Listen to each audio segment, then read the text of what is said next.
shack at. The bottles getting nippy up the crack and we stacking chips. All of it's what I want. Plus money winners, that's what I'm on. You can say I'm gone. I prefer elevated public sports radio. Time to get educated, get produced. Leave the juice, letting loose with so much abuse that the bookies wanna call it truth. They getting slaughtered. Can't forget Jeff and low baggers in the chat. That's a lethal weapon 'cause we be pubbing.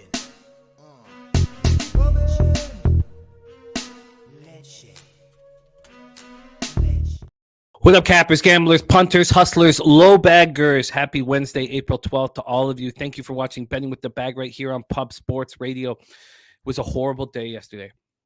Awful. Baseball really got me. There's going to be days like this. Losing the under 6.5 in the Blackhawks-Penguins game. It was 1-0, 5 minutes into the third. Was extremely frustrating. Ended up 3-2 in NHL plus 0.65 units. I deserved a winning day in NHL. I can't say the same really for NBA. I didn't want to double dip on the over in the late game. The shooting was absolutely atrocious by the Lakers, and they D'd up and cashed the first under. The unders are hitting a 70% clip since playing game started. Playing under 70% clip, and caught the first half under in the Hawks game. Have the live parlay going for 2 units with Lakers money line, Raptors money line, which I will middle with the Bulls. I'm hoping for a 6. I haven't bet it yet.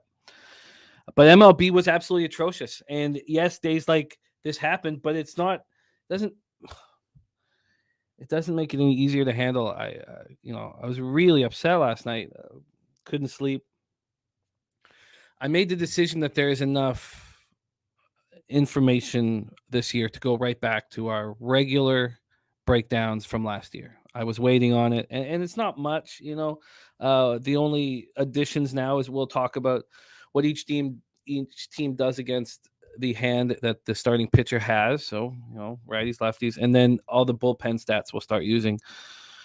And it's okay to have days like this. You just can't have them more than one in a row.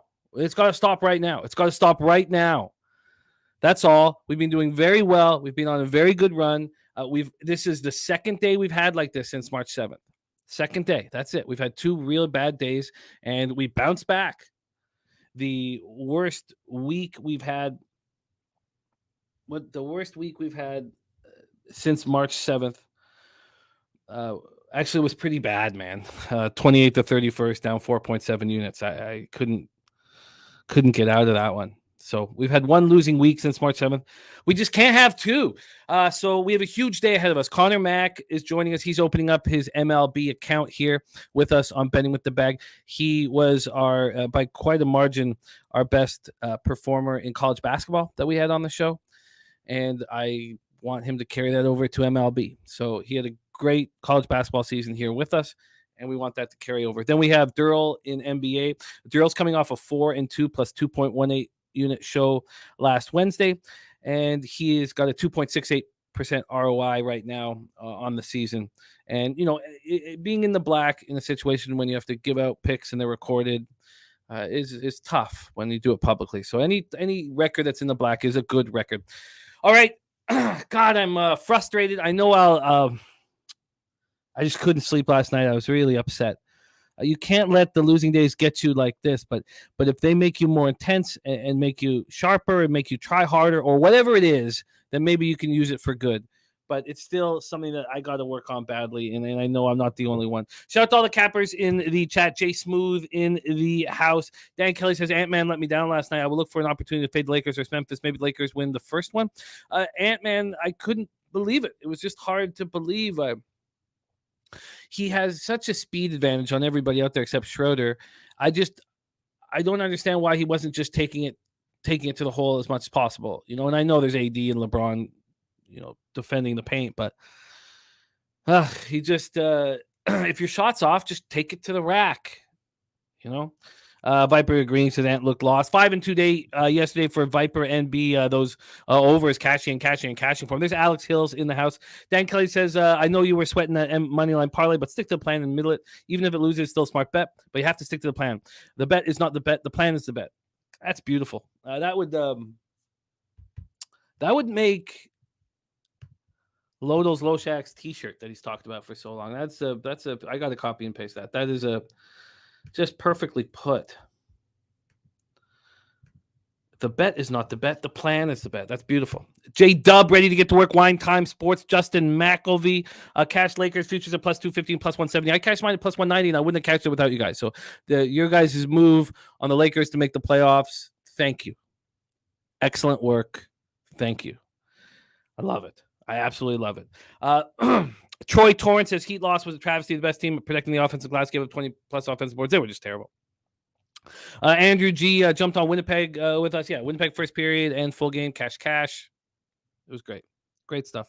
There is TJ says, I hate that I lost my bet, but the fact that I know people tailed eats at me even more. TJ's pick or gift is now 13-3. But I get it. I get it. It just I get it. Man. And that's the fact that you care so much and that all of the cappers in the chat care so much is what makes this show so special. JP just is all over the Stros this morning. There's Nuke Worker in the house says, so the Penguins want to be a playoff team. It's just nuts. Absolutely nuts. But the fact that I couldn't cash an under 6.5 in that game makes me just want to smash something. Serious business, ready to get to work. There's Mike M. North Ender said yesterday, Marlins plus 120 over the Cubbies, Atlanta Hawks plus 5. Beautiful. And Lakers, 15 units on Lakers make the playoffs plus 180. Good. North Ender, you're running nice, man. Don't think I haven't been noticing. Excellent work, my guy. All right. Troy Torrance says he had some good plus money to offset the losses. I did not. He had Nationals under a half run first 5. T-Wolves plus 8.5. Lakers money line parlay. And Yankees team total over 2. I like it. Alex Hill says bounce back time. Slow Jams Arsenal in the house. Mike Wilkerson says Rich Hill is trash. Everybody knows that I have an affinity for Dick Mountain. And I know everybody's fading him today. But the market's moving towards him. We will discuss that. We'll discuss it. Rocco Rogers in the house. Justin McElvey. Ron Crawford spreadsheet play of the day is Baltimore -1 at -130 for Ron Crawford. Spreadsheet play of the day is -1 on the O's. Let's get this up and add them. We have just 3 games in the NHL, and they're really boring. You'd think with 3 days left in the regular season that it would be exciting. That is not the case. It just couldn't be more boring. I have made one bet. I made it last night, so we'll break them all down. We'll do our due diligence. Deshaun G ready to get to work. LJ from H-Down, first 5, team total over for the Astros says let's cash. LJ from H-Down on the first 5, team total over. Let's make sure that we have all this stuff available for us to discuss as we break down today's show. It's exciting to have C-Mac opening up his MLB card here with us. So that pops off at 12:35 very shortly. Early start for the Astros here. Nunya says, been off since a bad Saturday night myself, but ready to make a comeback. Yeah, it's good to take a break once in a while, man. Frank White says, today's my birthday, brother. Let's get some cash. Happy birthday to Frank White. Great capper, great friend of the show. Let's get this right here. Happy birthday to Frank White. Do it up. I love you guys. Start your birthdays capping with us so you have your action for the day. I just respect that shit so much, man. I respect it so much. JP just says, C-Mac, we talking Jacks today. There's RVD 420, Danny Lopez. Slatsy, good morning from Vegas, baby. Says, great start last night with the Canucks hanging on with the Vegas parlay. And he's with me on the Stars. I love that. So let's get to work. There's Ray Charles, Joe Ortner, D. Jenkins. And Mikey M says, those Jets were easy cash. Let's get this day moving in the right direction. D. Jenkins says, how do you think a Panthers-Devils first-round matchup would play out if both teams win out? I believe that's what we get. I think that the Devils are a very good hockey team, but I think the Panthers are dangerous. They're going to have no pressure on them. They have a coach who's done it before in Paul Maurice, and they have, I want to say the third best player in the NHL. I mean, Matthew Tkachuk is that good. Matthew Tkachuk is the best player on the ice. I'm looking forward to talk all those spots here. There's Cup of Sun says, Cup from the old days. How's Loshak? How's your kiddo? Everything's great. Loshak does every Tuesday with me, Cup of Sun. Thinking of you, my man. Great to have you back in action. So let's get to work. Don Kelly says in NBA Today, the big difference from yesterday's game is the extra day off of rest. Only data of these games is from last year. Interesting. I can't wait to talk all about that. But let's get to work here in NHL. Coming off a 3-2 day plus 0.65 units. It's the absolute bullshit. I deserved better than that. Hurricanes minus 1.5 was an easy casher. We weren't necessarily betting on Carolina. We were just fading Detroit. The Jets plus 100 on the money line. The Jets first period minus 105 cash. Buffalo, New Jersey under 7. I really expected to cash that most of the game. Flyers minus 1 was a push.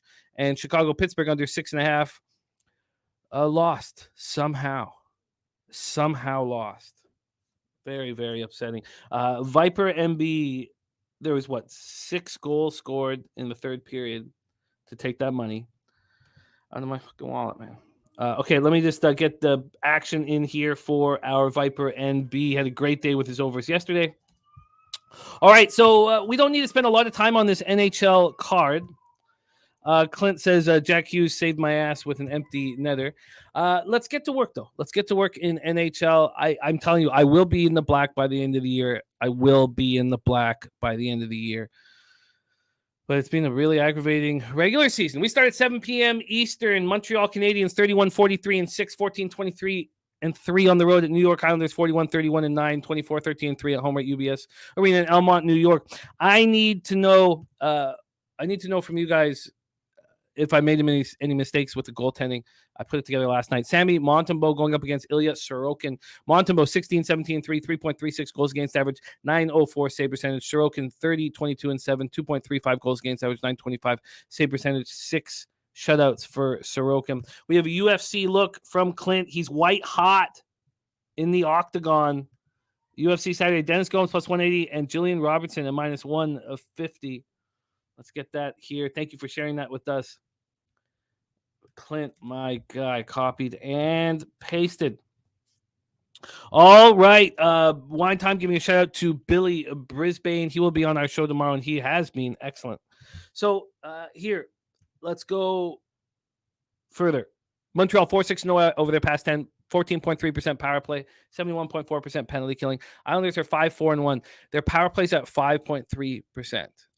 Barzal will help that enormously if he can come back, when he can come back. I've been trying to find out if he could possibly come back tonight, but it doesn't seem that that's the case. And Bo Horvat at center with a bunch of pluggers.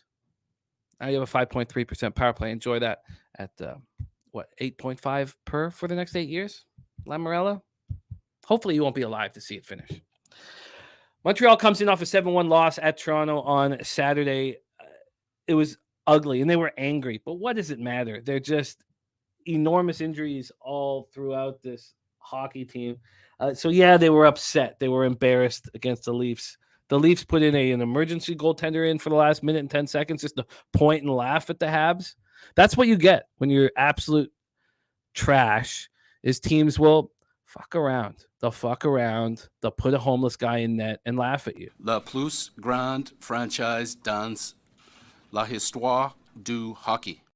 How do you like that, Habs?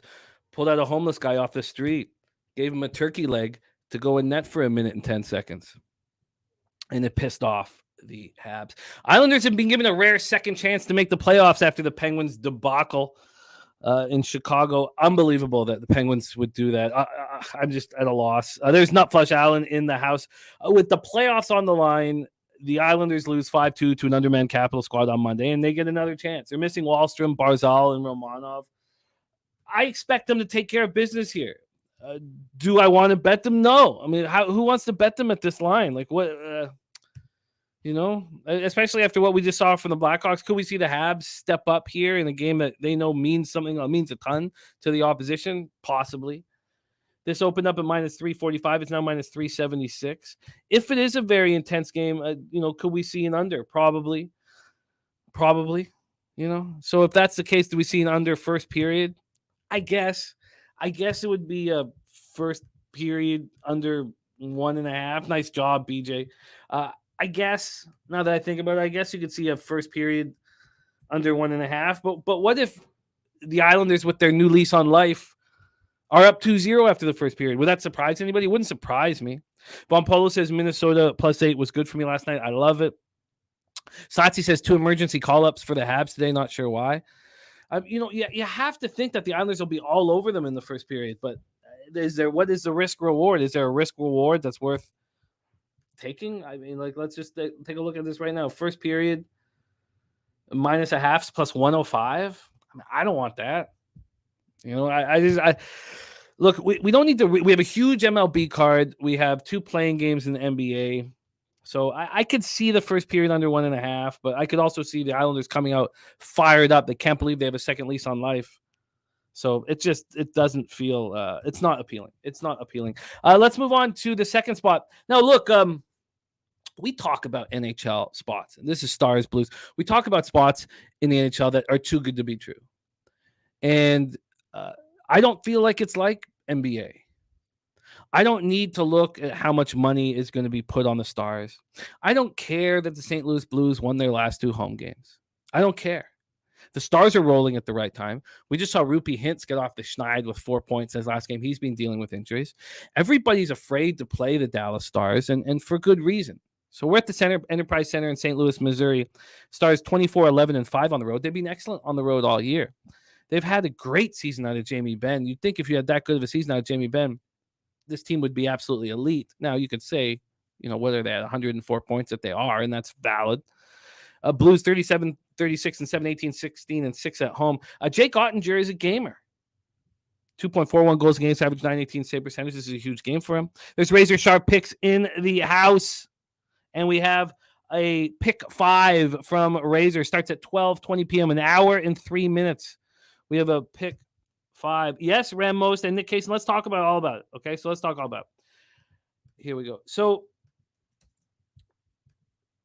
the Stars could kind of conceivably let go, knowing that the Jets don't have much to play for now that the Jets have made the playoffs. So you could say that conceivably this team could let go, but we all know DeBoer, and he's a tough guy, and he wants his team to go in on a winning streak. And why not put pressure on the Colorado Avalanche? So the Colorado Avalanche are 1 point up, and look, there's a huge advantage to playing Seattle over Minnesota, in my estimation. Seattle is not bad. The final game of the year for Colorado is at Nashville, and those kids are playing really good hockey right now. Those kids are going to keep trying. So why not put pressure here? Why not put pressure on Colorado? Why not have 1 game left, be up a point? I just, they're 7-2-1 over their past 10. Power play at 30.6%, penalty killing at 90.5%. St. Louis's special teams are absolutely atrocious right now. 11.1% power play, 53.1% penalty killing. The Stars coming off their 4th straight win. They're dominating their opposition, 6-1 at Detroit on Monday. So, look, I don't care. I don't care that St. Louis beat the Rangers in overtime 3-2 before they beat Philadelphia at home 4-2. I don't care. They are coming off a 5-3 loss at Minnesota. But I don't care. Simply put, there's Lucas Ryan. He goes to all these Blues games. He's on the Dallas Stars. I'm on the Dallas Stars -1. I was surprised by the line too. And look, it's not moving. It's moved 7 cents away from. It's moved 7 cents towards St. Louis. From a total perspective, this is opened up at 6 -120 to the over. It's now at 6.5. This was moving in my direction at one point, but it's come back. So it's exactly where I bet it. So yeah, I bet the Sharps are going to be on the Blues. Look, I don't care. There's our guy DC Capper coming off a great day. Love to see it. I'm on the Dallas Stars -1. Michael Johnson says Wedgwood between the pipes, so that's why the market's moved back. Thank you for that, Lucas Ryan. Ottinger versus Binnington. So Wedgewall needs to play well, and that's uncomfortable, and that's probably why this game is moving to the over. But the Dallas Stars are playing really good hockey. They're a much better hockey team, and they want to get into the playoffs playing their best hockey, and they want to put pressure on the Avalanche. And, you keep over and over there. Every single thing to me says, I don't care that this is fishy. I don't care that there's probably sharp money on St. Louis. I'm not going to look. That's how much I care. All right, let's move on. Next up for us, 10 p.m. Eastern, San Jose Sharks 22, 42, and 16, 14, 20, and 5 on the road at the Calgary Flames, 37, 27, and 17, 19, 16, and 5 at home. Scotiabank Saddledome in Calgary, Alberta. Let's take a look at the line history here for this one. We have the Flames opening up at minus 220. They're now at minus 237. There was a huge move towards the Flames at 10:21 this morning. So let's take a look at the total here. This total opened up at 6.5, minus 127 to the over. It's now moved towards the under, about 10 cents towards the under. Let's take a look at let's not look at the cash flow. I don't care about the cash flow. So I could make two different arguments in this hockey game. I made the argument that the Flames, are now don't have any pressure, but I couldn't continue that argument. They don't want Darryl Sutter to coach them, clearly. If you ask the Flames fans, they're happy that Matt Coronado is making his debut out of Harvard. He was the 2021 first-round pick, 13th overall. He's a big part of America's World Junior team. The comments from Calgary Flames fans is, we just watched a bunch of 35-year-olds not make the playoffs. It was about as boring of a season as it can get. Let's bring in some youngsters. They obviously don't want to play for Darryl Sutter. Huberdeau's been a complete bust. And so I almost moved on the Sharks. I almost moved on them. Let's hear. Nuffleshan says, just my opinion, but I believe in all sports, teams have seen in the last bunch of years that teams attempting to rest has backfired. More teams seem to want to ride momentum into the playoffs. I love that. So, is Michael Johnson? I was told that Dustin Wolf would be in between the pipes tomorrow or for game 82. Can anybody confirm that Dustin Wolf will be in? He's been excellent in the AHL. Excellent. He should have already been up here. I was not told that Dustin Wolf would make his NHL debut tomorrow or in game 82. Does anybody have him in tonight? Wolf confirmed. Wow. Well, that changes things. Wow. I was they were saying that he would come in for the final game of the season. Wow. Well, they're going to play hard for this kid. Wow, that does change things. Look, I don't want the puck line, but they're going to play for this kid. This is a 7th rounder. I thought this was game 81 for the Flames. Did I screw that up? Thank you for saying sorry. It was a sleepless night. Did I screw that up? Damn, this is game 82 for the Flames. Why did I think they had a second? Yes, it is game 82, of course. So yes, it will be Wolf. It will be Wolf. Wow. Okay, I messed that up. So we have Coronado and we have Wolf. They're going to play for this kid. He was unbelievably good in AHL. He's a 7th round pick. These guys often don't make it to the big stage. Let's just go over his numbers. But the Flames fans were very upset that he was not brought up. They were barely playing Vladar. They were very upset. So this kid was with the Everett Silvertips in the WHL. And in the AHL this year, he was lights out, 932 save percentage, 2.08 goals against average. They're going to win with this kid. That's what they're going to do. They're going to win with this kid in that. They're going to fight hard for him. Wow. Fuck. But, I mean, what do you do? A minus 1.5 at minus 110? They're going to play for this kid, man. All right.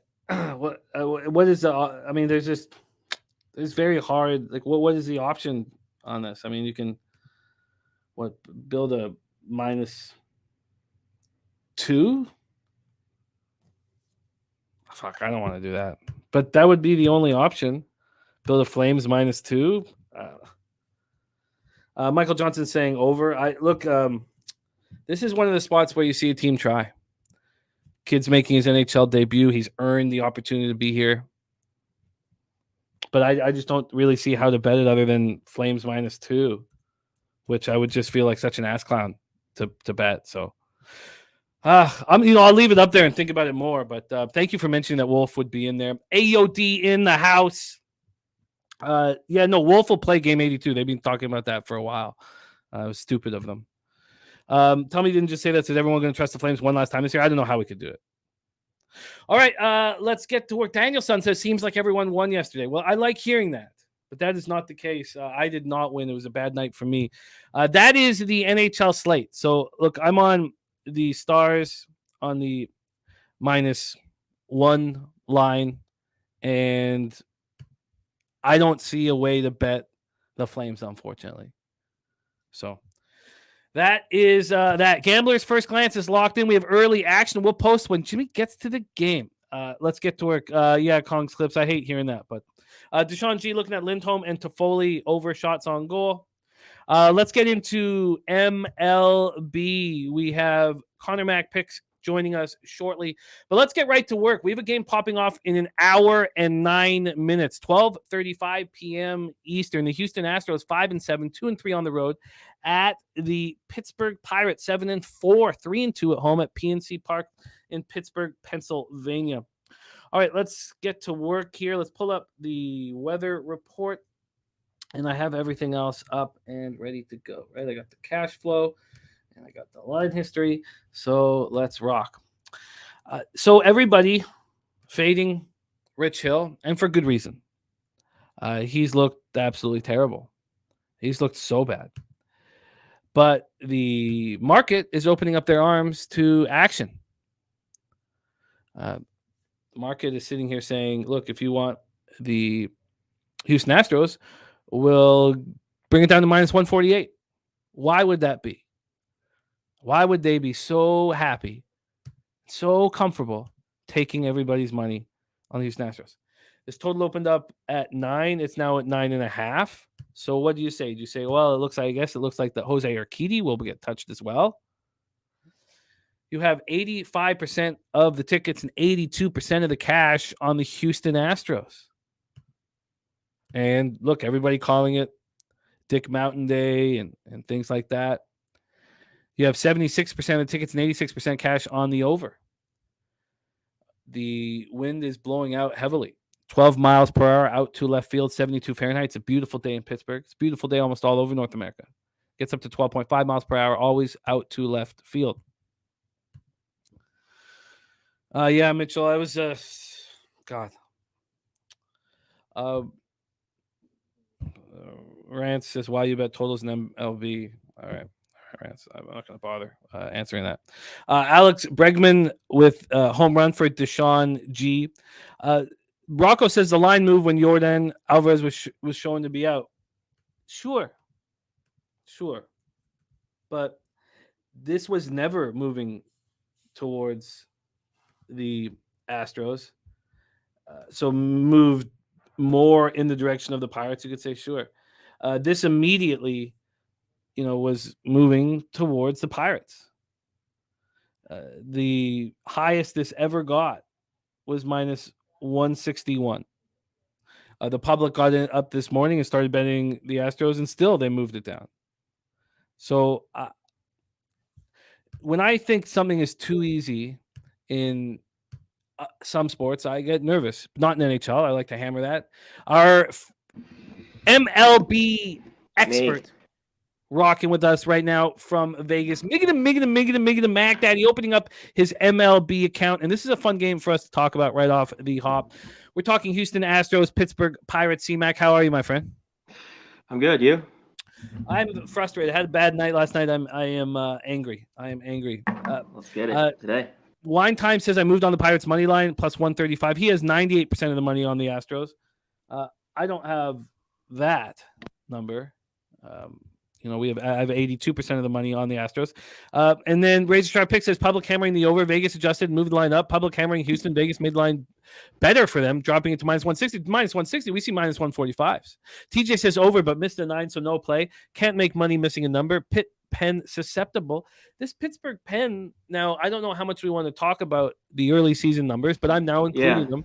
They've been very good. Okay. 2.95 ERA, 1.20 whip. They've been much better than the Astros Pen. 4.64 ERA, 1.29 whip. Let's talk about Urquidy first. Urquidy, 4 innings in his first start, 7 hits, 3 earned runs, 2 homers, 5 Ks, 1 walk. It was a 6-4 win at home versus the White Sox. It wasn't very good. He looked much better in his second start at Minnesota, 5 1/3, 7 hits, 1 earned run, no homers, 6 Ks, 1 walk. Dick Mountains looked atrocious. Look, he's allowed 5 home runs in 9 innings. He's allowed 10 earned runs in 9 innings. His first start was a 6-2 loss at the Reds. allowed 3 earned runs. His next start was atrocious at home versus the White Sox. He allowed 7 earned runs and 3 homers. The Astros are hitting 292, 896 OPS versus lefties. Maybe that number drops without Alvarez in the lineup, but we'll go over those lineups. Pittsburgh is hitting 235, 750 OPS versus righties. Take it away for us here. JP says, I've lost quite a few bets tailing the Vegas ain't giving up free money angle. Win or lose, I feel better betting the team I think is going to win. Oh, I hear you. That no one's asking you to go up against it. It's just interesting that Vegas would be opening up their arms to Astros action. That's all. Take it away for us, C-Mac. And by the way, and I said it off the top, but you were quite far and away our best performer of our college basketball experts this past year. So thank you for the excellent work, putting money in the coffers of the low baggers. It means a ton to us, and I'm very excited to see you open up your account here. Take it away. What are your thoughts here, Astros Pirates? Real quick, I don't know what cup of sun means there. I'd never take a plus 1.5. You mean on the puck line then? Because I never would take 1.5. I never turn a dog into so I don't know what he's talking about there. Yeah, I'm not sure. I know that you haven't done that, so but it's all good. Let's it was me. I was the one who was terrible on our Sunday night stream. I'm obviously not in a plus 1.5 scenario, but I was. Yeah, I just didn't want to lay it with the with that huge number of the Avalanche. And look, the game was tight. Ducks were up. Obviously, they folded late and lost. Horrible hockey team. But yeah, let's get to this. Let's focus here. Let's get to Pirates Astros. What are your thoughts? Let's touch on Mike M's thing. The one thing, Pirates have been playing good baseball lately, and winners. I think it's a bounce back day for the Astros. This is the conflicting for me, Jimmy, with both these sides, where I just want to stay off of one of these morning games, especially this early in the year. I don't really want to get involved. I like how the Pirates have been playing. And yeah, O'Neill's out of the lineup from what I see. I think somebody wrote that in the chat. Yeah, and the one reason too, I can't back Rich Hill. I can't do it right now. His, this part of his career at the end, I really don't want to put money. I think we need a bigger number to be backing him, even though I get it. I like the Pirates at home. Wind's blowing out. What do you have, about 10 to left here? So you think the sticks might be good here early? I always like PNC Park as an under. We've seen overs a lot. I mean, this is going to ebb and flow as always. And there was unders later on last night on the card. And you talked about those bullpens, Jimmy. That's going to probably flip. It's so early in the year. We've talked about the Astros probably have the best bullpen in all of baseball, or top 3 or 5. So it's just so early in the year to look. I get the Astros maybe look on their team total. I'm not going to make a move on it, but that's where I was looking here. And that's what LJ's doing. First 5 team total over 5. No one's standing in the way of, 8.5 out of every 10 tickets coming in on the Astros. We just don't want to be involved in it. So if you guys want to bet it, by all means. This is a pretty soft Astros lineup, without. I mean, someone said Pena's not in the lineup. He is. He's playing short. But Alvarez is not there, and of course Altuve not leading it off. But it is pretty weak. McCormick's leading off, yeah. So at this point, Luchase Fox, and he knows this Astros team very, very well. He says Tucker and Jordan is the key to the Astros winning games. You will see them carry the team as the season goes on. So there's a Sharpie in the house. Noli knows joining us as well. Bill McDonald says Jordan will get in that bat, so maybe he'll be brought in off the bench. Whatever it is, we are not moving on the first game here. Astros, Pirates. This does not appeal to me. I can understand people wanting the over 9 when it was there. I don't want it at 9.5. Maybe it still gets there, and everybody wants to fade Rich Hill, and I get that, but the books are sure welcoming it.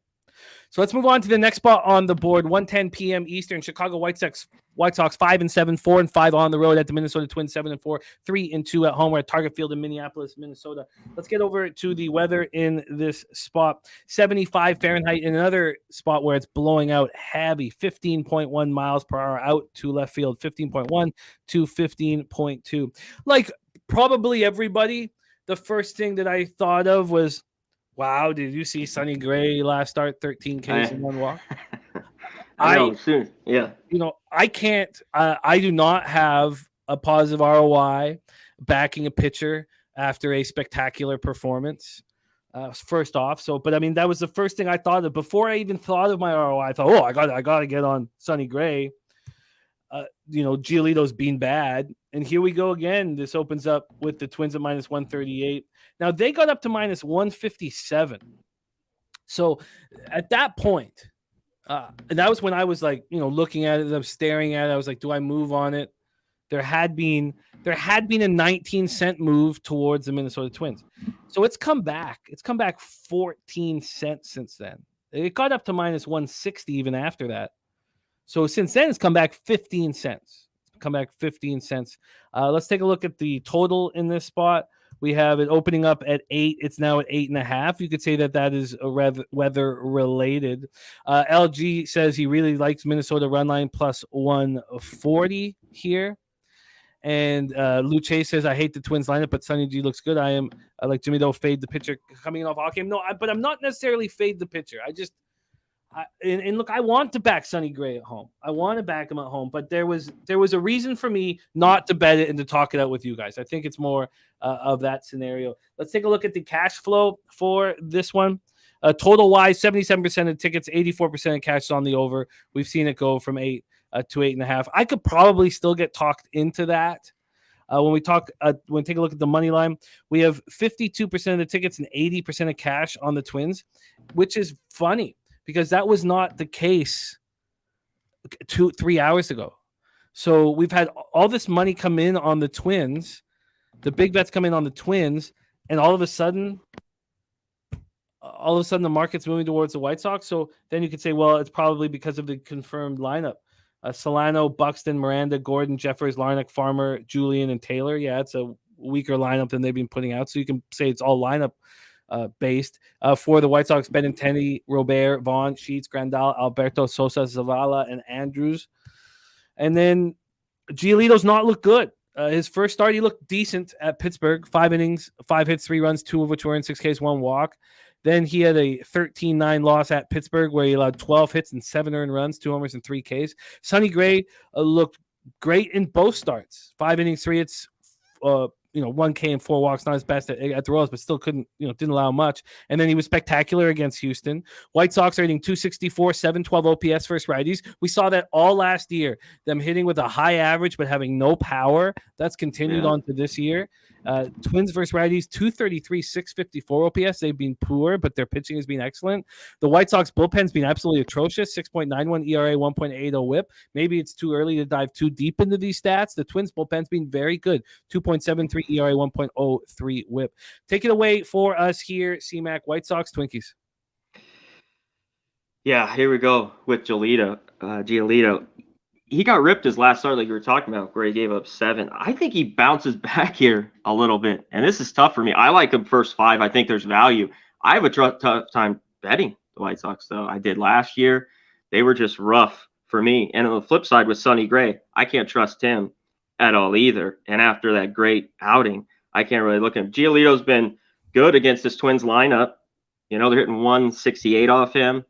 So I think he comes back good here. I just can't trust the White Sox to put runs. I kind of want to look at them first 5. I forget who just put that in the chat. Was that Hunter? Hunter, yeah. I think there's some value there with the White Sox, and it's just backing Giolito here. I don't know if I can do it with this lineup. Someone said the wind's not that bad. I mean, I don't know. I got 10 to 15 to left, don't you? Oh, I have had. I mean, if someone's on the ground there, it's a little less. But a guy to look out for too. I wrote down Benintendi had some good numbers, 7 for 17. I'd look to his props here in this game. I just refreshed it. It went down a mile, so it's still 14.6. Yeah, that's what I got. Play of the day is in. It's Rizzo, total bases over 1.5. Grab that here. So we have that in for the Yankees game. We'll discuss that next. So,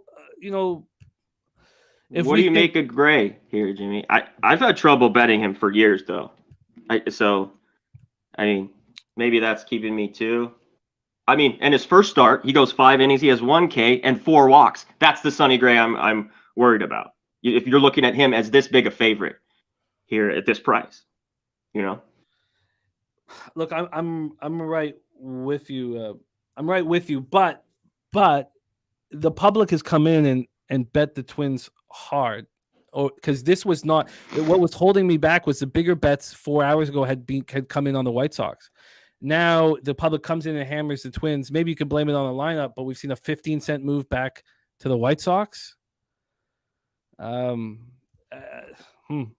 A couple things here from the chat. Mike M says Twins are 22-2 straight up and 18-6 on the run line at home versus White Sox have lines between -270, -120, and the opposing starter either won his last start by one or lost outright. So that's the situation here. Sharpie says one thing I learned with Gray by watching last week, they're letting Gray go 3 times through the lineup while last year they kept him at 2. He spoke a bit on the offseason, working on his endurance. And yeah, I want to see that continue, though. That's a good thing that Sharpie said. Like, I want to see more of that. Like, it's so early in the year, and we know how he can get hurt or whatever. I want to see more of that going through the lineup a third time. I mean, Rico, are you sure you want to do a +1.5 first 5? I mean, that just seems like you're turning a dog into a big favorite. That's -210 for me. Do you mean +0.5? Because I think he means +0.5. Oh, he means full game. He means sorry. He says first 5. He means full game. Okay, full game. I mean, look, I can understand the ideology behind it, but I have a rule about turning dogs into favorites, and I can't turn a +135 into a -160. I can understand that you'll have confidence in the play, and I respect it, but I just don't. I'm just not in the business of turning dogs into favorites. Johnny Gunn says pitchers aim for consistency. We assume every pitcher is going to do the opposite of the previous performance. That doesn't seem to have value long term. No, I mean it. I mean, yeah. I mean, he could get shelled again. We saw him get shelled plenty of times on back-to-back starts last year. So I like it's baseball. We all got to just go through these number and everything and do what we can, capping these games. So. Yeah, and this one is it's just interesting. I guess so things correlate enough for me now, but I do see that the public it's just that's strange. It's strange that the public or the big bets would have been rolling in on the Twins and the line would move back, and you could say that's based upon the lineups. But I mean, what jumps out at you when you look at what these batters do against the opposition is Giolito gets these guys out. Yeah, they gets all of them out, and that's why I was. Yeah, I mean that's why I was looking them first 5. We're talking about a Twins lineup that has Farmer at shortstop and Julian at second base, so he hasn't seen them. But look what he's done to Buxton: 133 and 15 at bats. Yeah, he's giving up some bombs, but he's susceptible to the long ball. It's just not. Hopefully, it's not the 3-run variety. Luce's Fox says Twins are just straight up choke artists, overpaying for Correa, screwed them. That being said, I won't fade Sonny. And Razor Sharp Pick says C-Mac best all-round handicapper in the biz. He says if someone came up to me and said I need a winner from a random sport and I didn't know what sport it was, I would pick Connor to get me a winner. High respect. I appreciate that. Razor Sharp. Razor's very good himself. So I mean,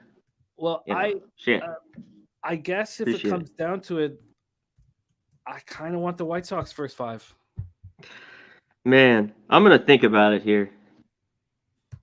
I'm going to have some action here today. I've already got some here. But I might pull the trigger. The first 5 +0.5, because it's not a low total, I wonder if we'll get any. Yeah, first 5 +0.5 is not expensive. -115. I would take the White Sox to take care of business here. TJ seeing that White Sox first 5 at +0.5, -120. I see that look, Rico. Okay. I guess I'm not going to sit here and hum and haw, but I wouldn't hate having that on. I wouldn't hate having it on my card. I want to see Giolito at home. So this is now his 3rd straight road start, and I much prefer you get an idea of where he is at home. Hunter Engelhardt says his stuff plays good against this aggressive Twins lineup. His Chase is going to play very well here. Twins hitting 140 against ground ball stuff. All right, I'm interested. I certainly, Rico, like your first 5. I prefer that with the +0.5 because it's less vig. Okay, and Rico says as long as Lynn's not on the mound, he's in. Look, I find it appealing, and I can understand why Hunter is moving on it. So I'm going to take a little bit more time. So the idea though, if we like the White Sox, is it just we're saying it's too bad that it's blowing out at 15 miles per hour, or we'd be on the under? Yeah, I don't trust those pitchers. I just don't trust them. I early game, I could see them get ripped, or either one of these guys. You got to basically think both these guys pitch pretty well right here, Jimmy. I mean, decent start, especially if you're going under the first 5. Yeah. Ron Lofton took the over 4.5. I mean, the weather should help you here, and if Giolito stays vulnerable, Giolito, who is being crushed for 10 earned runs, he's got a 9 strikeouts to 1 walk, ratio. All right, let's keep rolling. I'm interested in the White Sox. I'm not sure if I pull the trigger. Let's move on to 1:10 p.m. Eastern. 1:10 p.m. Eastern, and I did put what was the spreadsheet play? Oh, it's Baltimore. Okay, sorry. Just didn't want to mess that up. Let's move on to the next spot on the board. The New York Yankees, 7-4, 3-2 on the road at the Cleveland Guardians, 7-5, 2-3 at home. And we have our Taint play of the day. Taint is in business here. Taint is on Anthony Rizzo. Total bases over 1.5 at plus 115. Shout out to our guy, Matty Ice, and sweet Taint.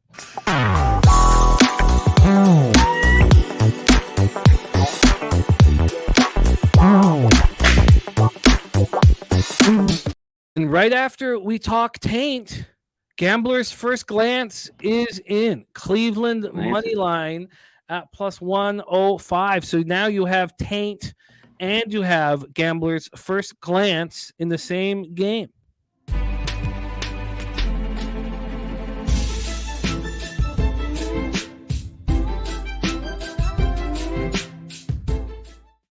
Progressive Field in Cleveland, Ohio. Let's take a look at the weather. 75 Fahrenheit, 14.2 miles per hour left to right. Very slightly out.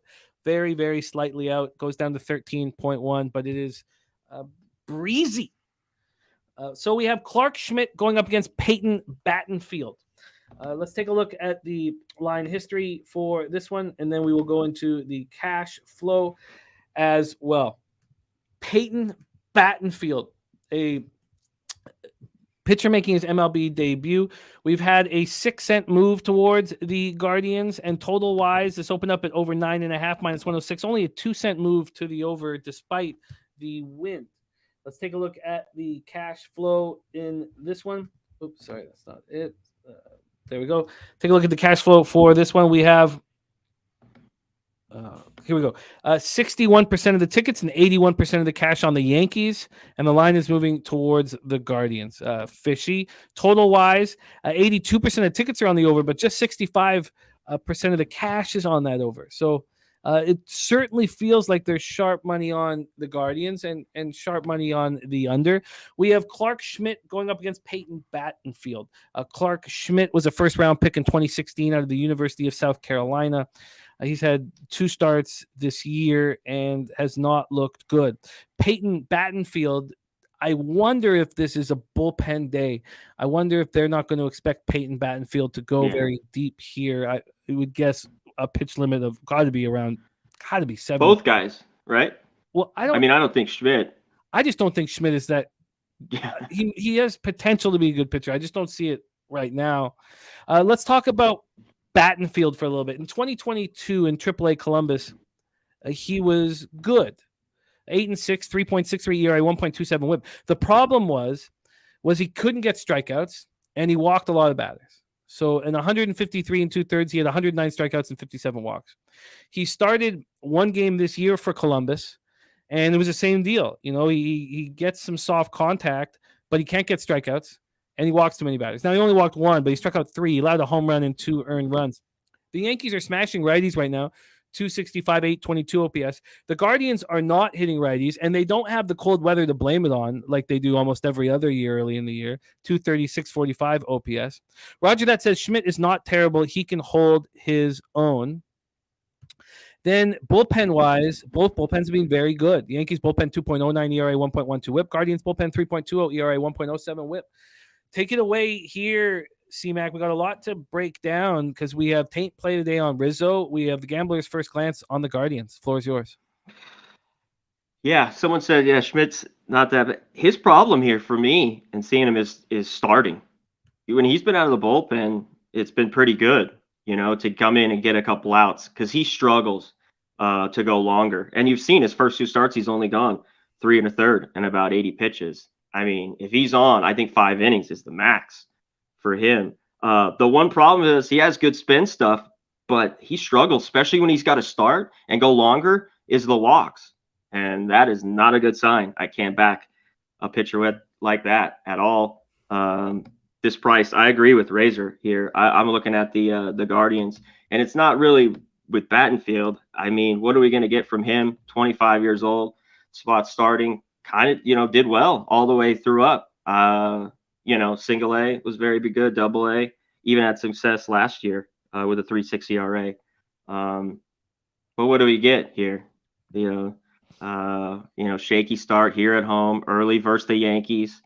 But yeah, I think the Guardians to me is the play here. Dabby Sim or Cab nothing has dropped his action in. Yeah, but I don't. I think the best way of handling this really is what TJ is saying, and we'll be watching baseball all day. You'll have every opportunity to follow through what TJ is talking about. He says all of Cleveland's good pen arms are rested. They only used Heron and Curry yesterday. Yanks, similar situation. Best way to make money on this game is a live under once the starters come out. Yeah. I wouldn't be that against just a straight up under here on moving day. Let's take a look at the lineups here for this one. We have for the Yankees, Volpe leading off, Judge, Rizzo, Stan, Cordero, Cabrera, Kiner, Falefa, Higashioka, and Hicks. I mean, that's a weak Yankees lineup. That's about as weak as you're going to get all year. For the Guardians, Kwan, Rosario, Ramirez, Naylor, Jimenez, Bell, Brennan, Straw, and Gallagher. I kind of like. I get it. You got to trust these guys to pitch well, But I get to look into this under, especially at 9.5. Yeah, I think the wind should help the movement on both pitchers. I think that Battenfield will have a very short leash. Basically, you just got to get through that opening group in the lineup, and then you roll. Rico Money looking at Cleveland plus 1.5 and Astros money line. But Roger, that has a feeling that they're going to rock the Guardians pitcher. And look, that was Roger that. Roger that saying we're going to rock the Guardians pitcher. All right, Troy Torrance has his action in here as well, and he's moved on the Bulls too. So let's just copy and paste that. So he's on Astros first 5 -1/2 and team total over. Cards first 5 -1/2. So I'm going to get that. Astros first 5 team total over is also on Dabby Cab's card, as is the Phillies first 5 -1/2. Okay, I think that the under is sneaky here. Under 9.5 here with these great bullpens, and you're getting pitchers that are deemed susceptible, which is why the number is so high.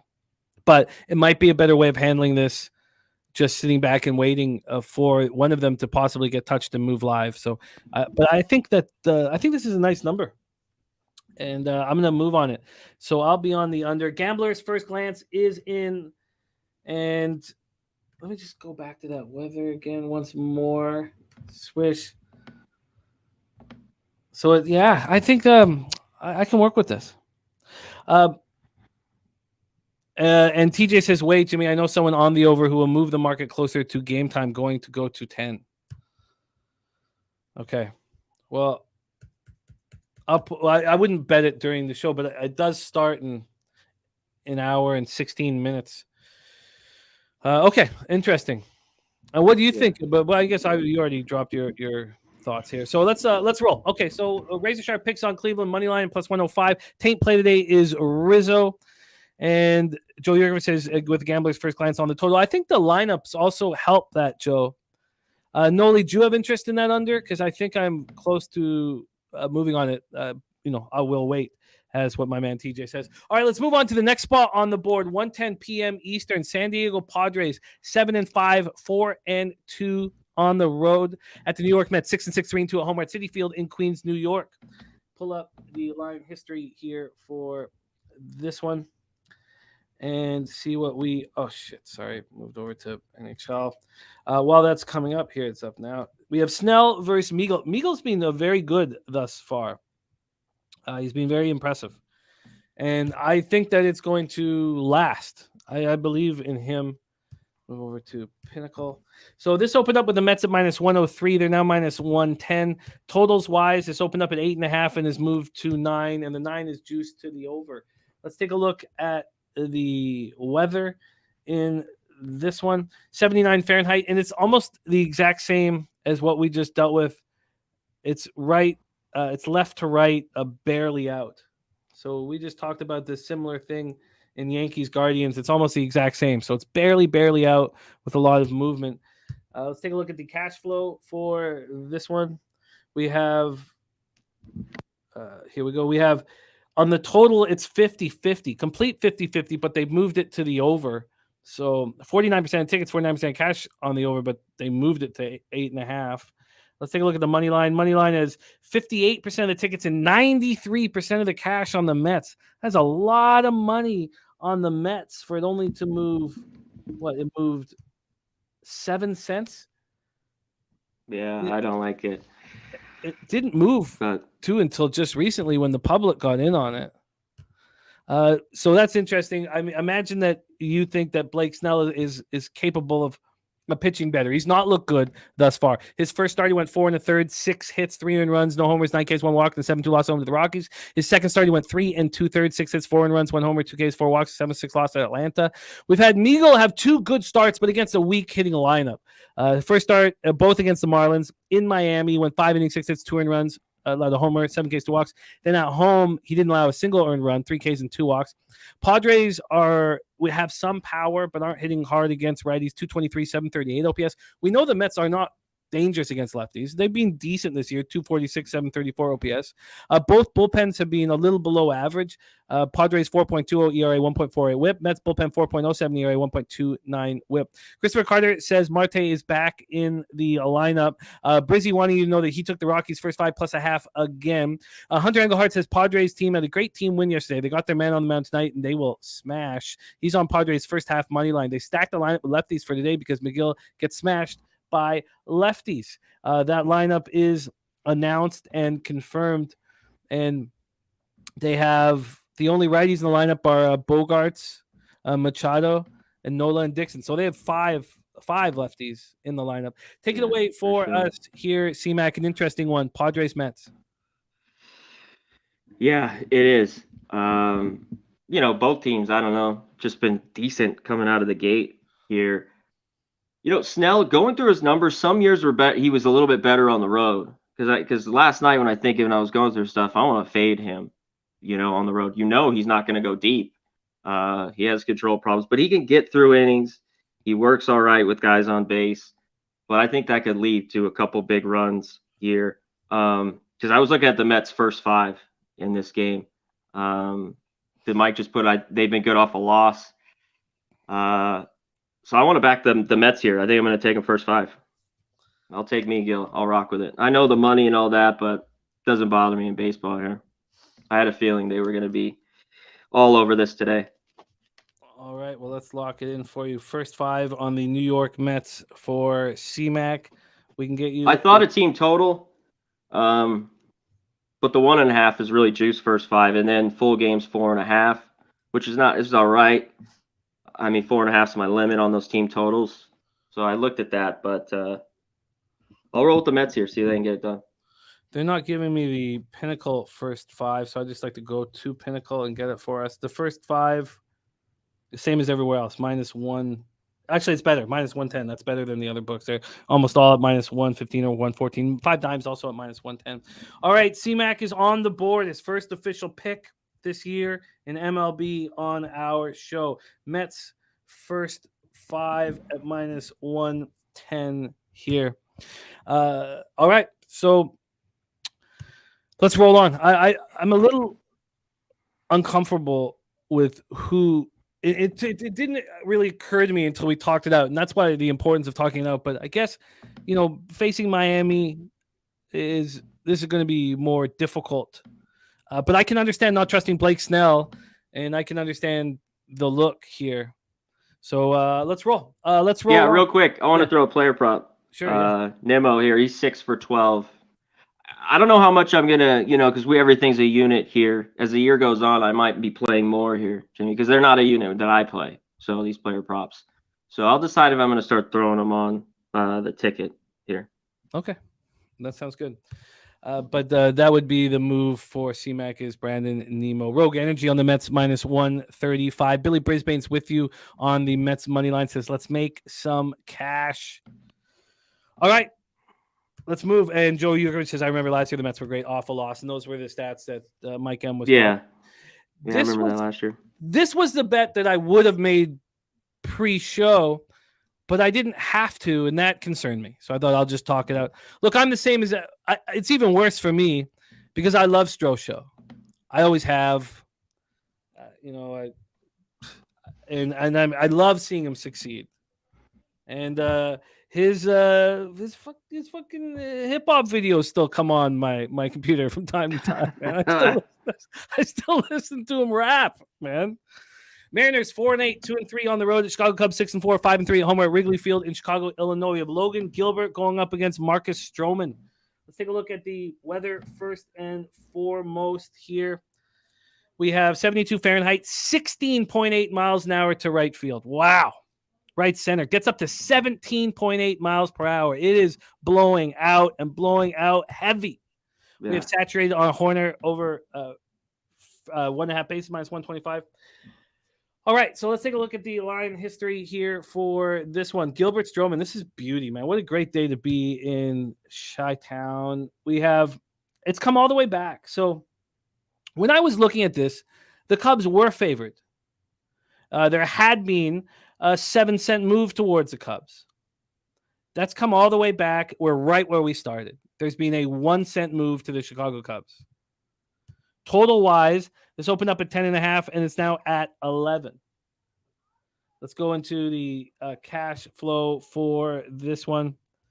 This one we have 53% of the tickets and 59% of the cash on the Mariners. So there's Mariners money that's come in. This did have Cubs money before, but 53% of the tickets, 59% of the cash on the Mariners. Totals-wise, we have 41% of the tickets and 57% of cash on the over. So, there's Roger that says no way this shit goes over in a day game. Come on, it's blowing out heavy. Mike M says Logan Gilbert is 17-2 straight up on the road when the line is between plus 125 and minus 200.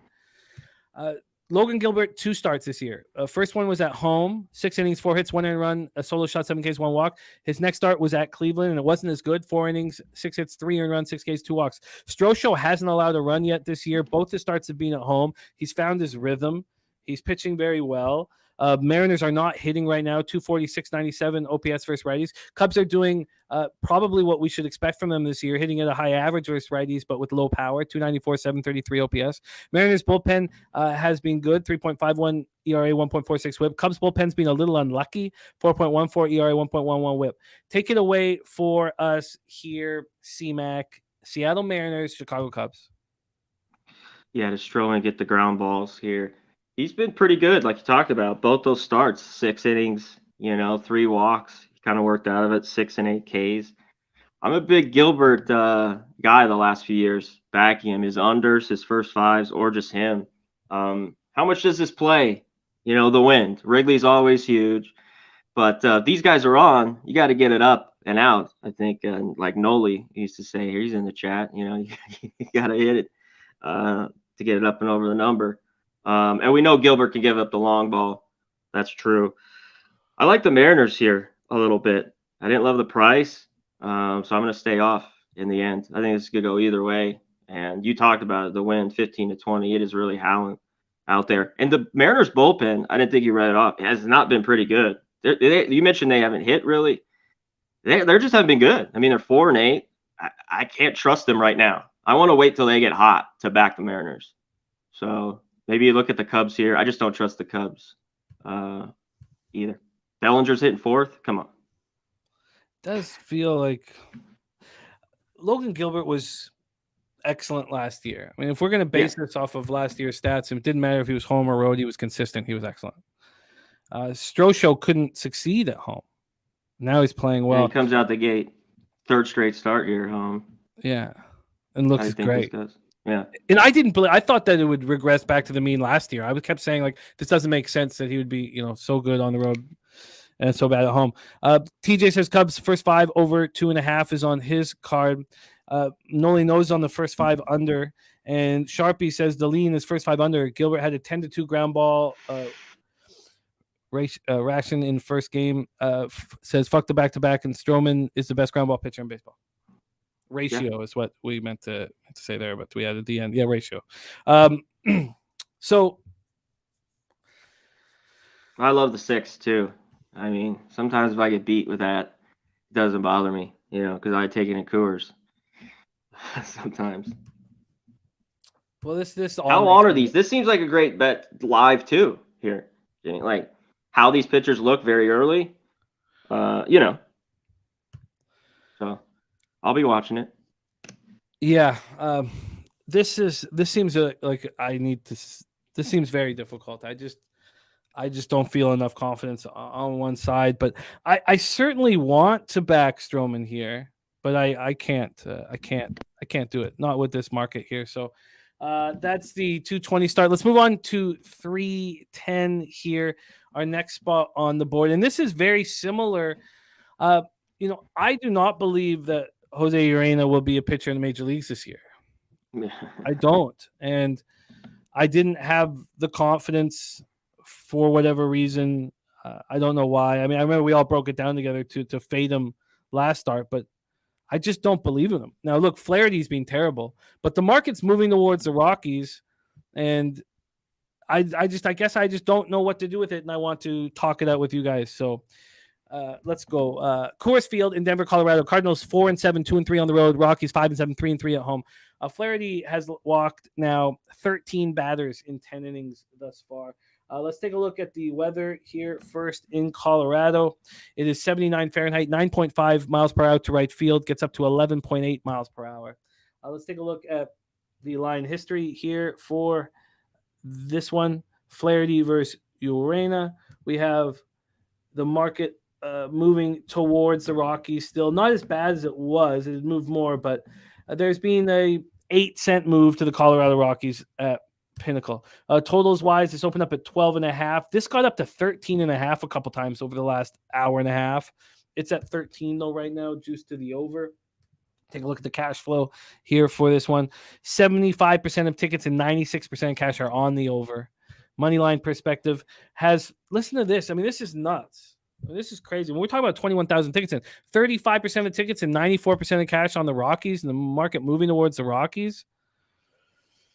Sharpie says Flaherty hasn't been bad other than control issues. Still has found ways to get out of jams. Oh, and I saw him get out of jams against the Jays, man. He didn't allow a hit, didn't allow a run, 4 strikeouts, 7 walks, and they won 4-1 that game. Then he had a little more trouble at the Brewers. That was the spot where I had Brewers' first 5 full game, and it was fading Flaherty, but it was also just really believing in Woodruff. In that game, he went 5 innings, 4 hits, 2 earned runs, 3 K, 6 walks. He actually did look pretty well, pretty good. Jose Urena has gone in 2 starts. He's gone 5 innings combined. He's allowed 12 hits. Man. He's allowed 8 earned runs. Now, in the last start, he allowed 6 runs, just 4 of which were earned, 2 homers, 1 K, 3 walks.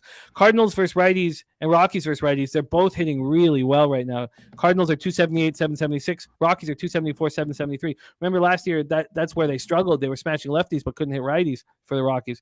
Cards bullpen's been very good, 3.18 ERA, 1.31 whip. And the Rockies bullpen, as always, has been terrible. 5.77 ERA, 1.58 whip.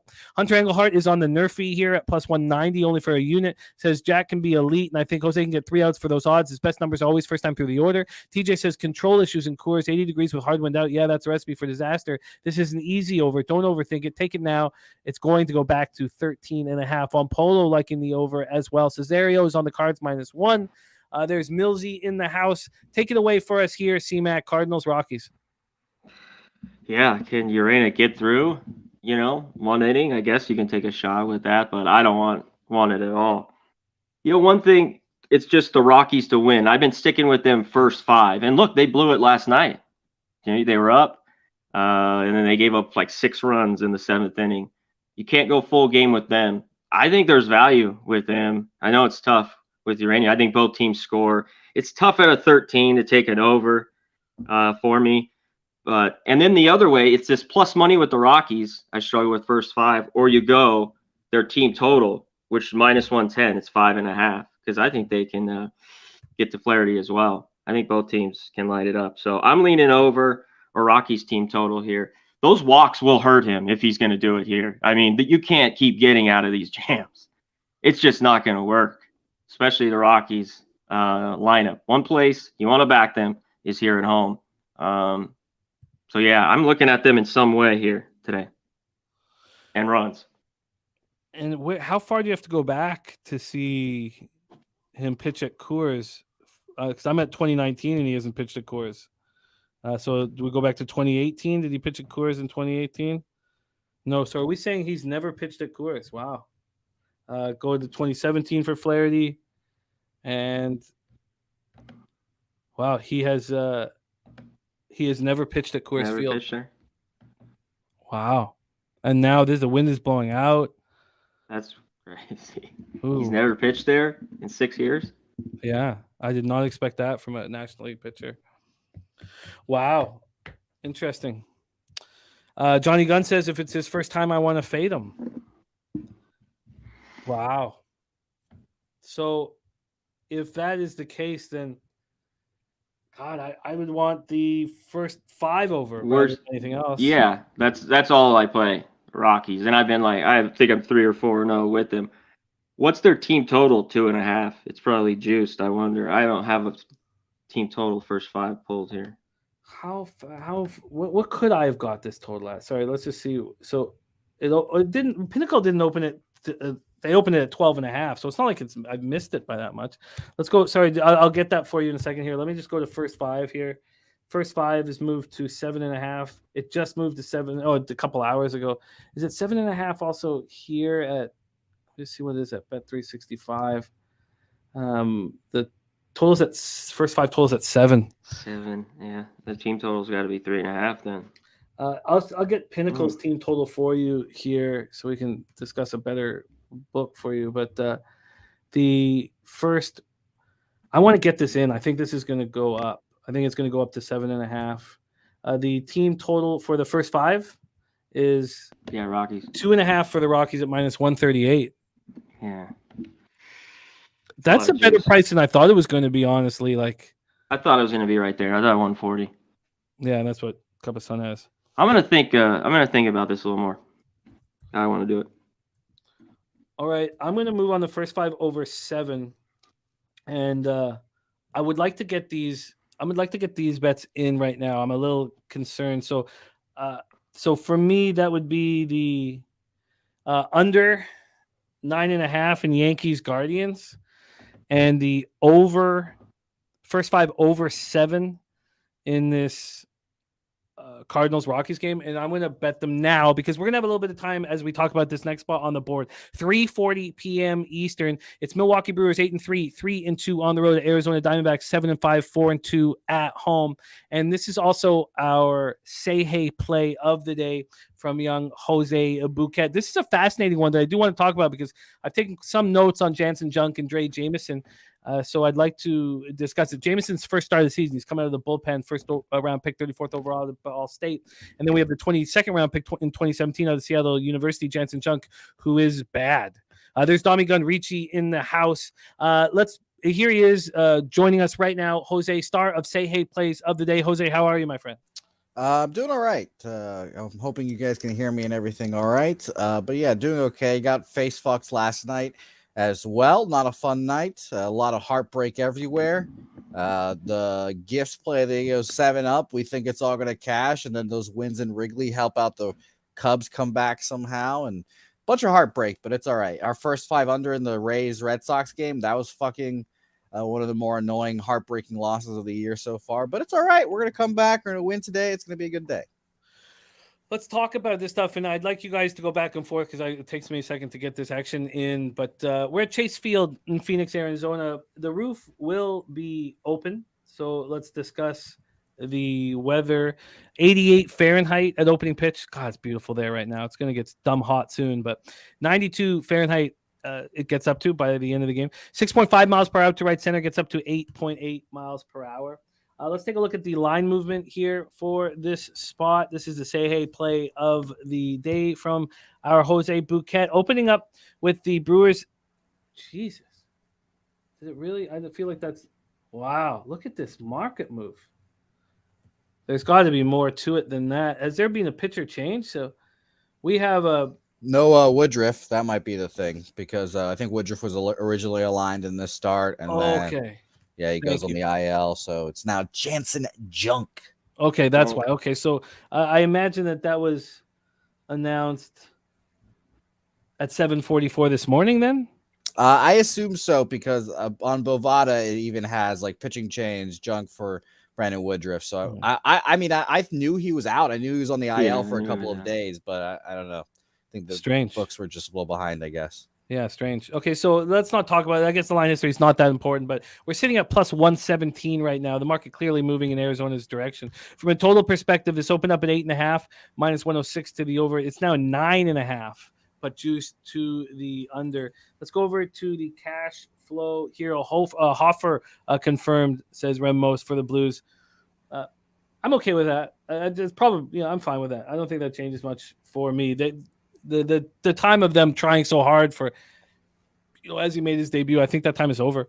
Total wise, 58% of tickets, 67% of cash is on the over. Excuse me. And money line wise, 74% of tickets and 98% of the cash is on the Arizona Diamondbacks. Junk, 2022, he was just horrific in 8 1/3 innings. In 2023 in AAA Nashville, he's had 2 games. He's 1 start, and he's been unhittable. A 0.90 ERA, 0.80 WHIP in 10 innings. Dre Jameson has come out of the bullpen, and he's looked pretty good. He's allowed 2 home runs in 8 1/3, but that's it. So he's got a 2.16 ERA. Those were both solo shots. That's what he's allowed through 8 1/3.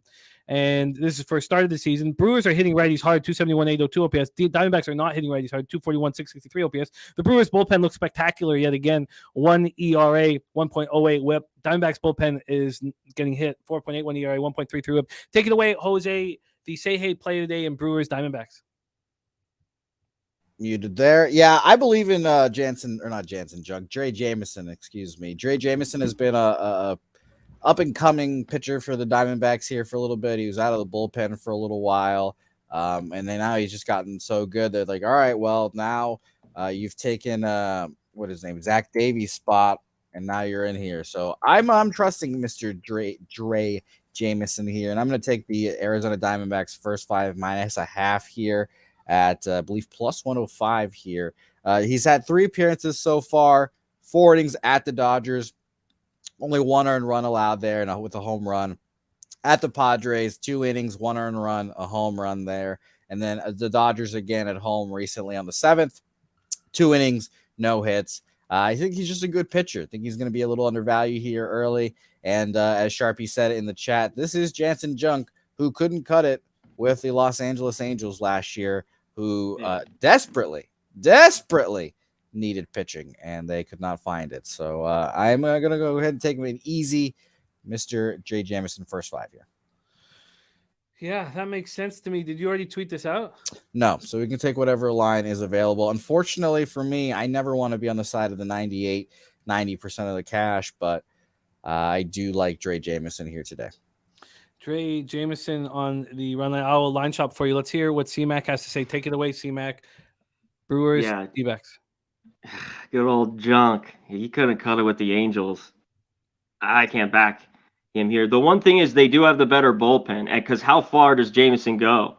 I mean, can he get to 5? That's the one thing. I still don't trust this Diamondback bullpen. Maybe it's like going to get a little better this year, but I still don't trust it. I think the Brewers do have the better pen.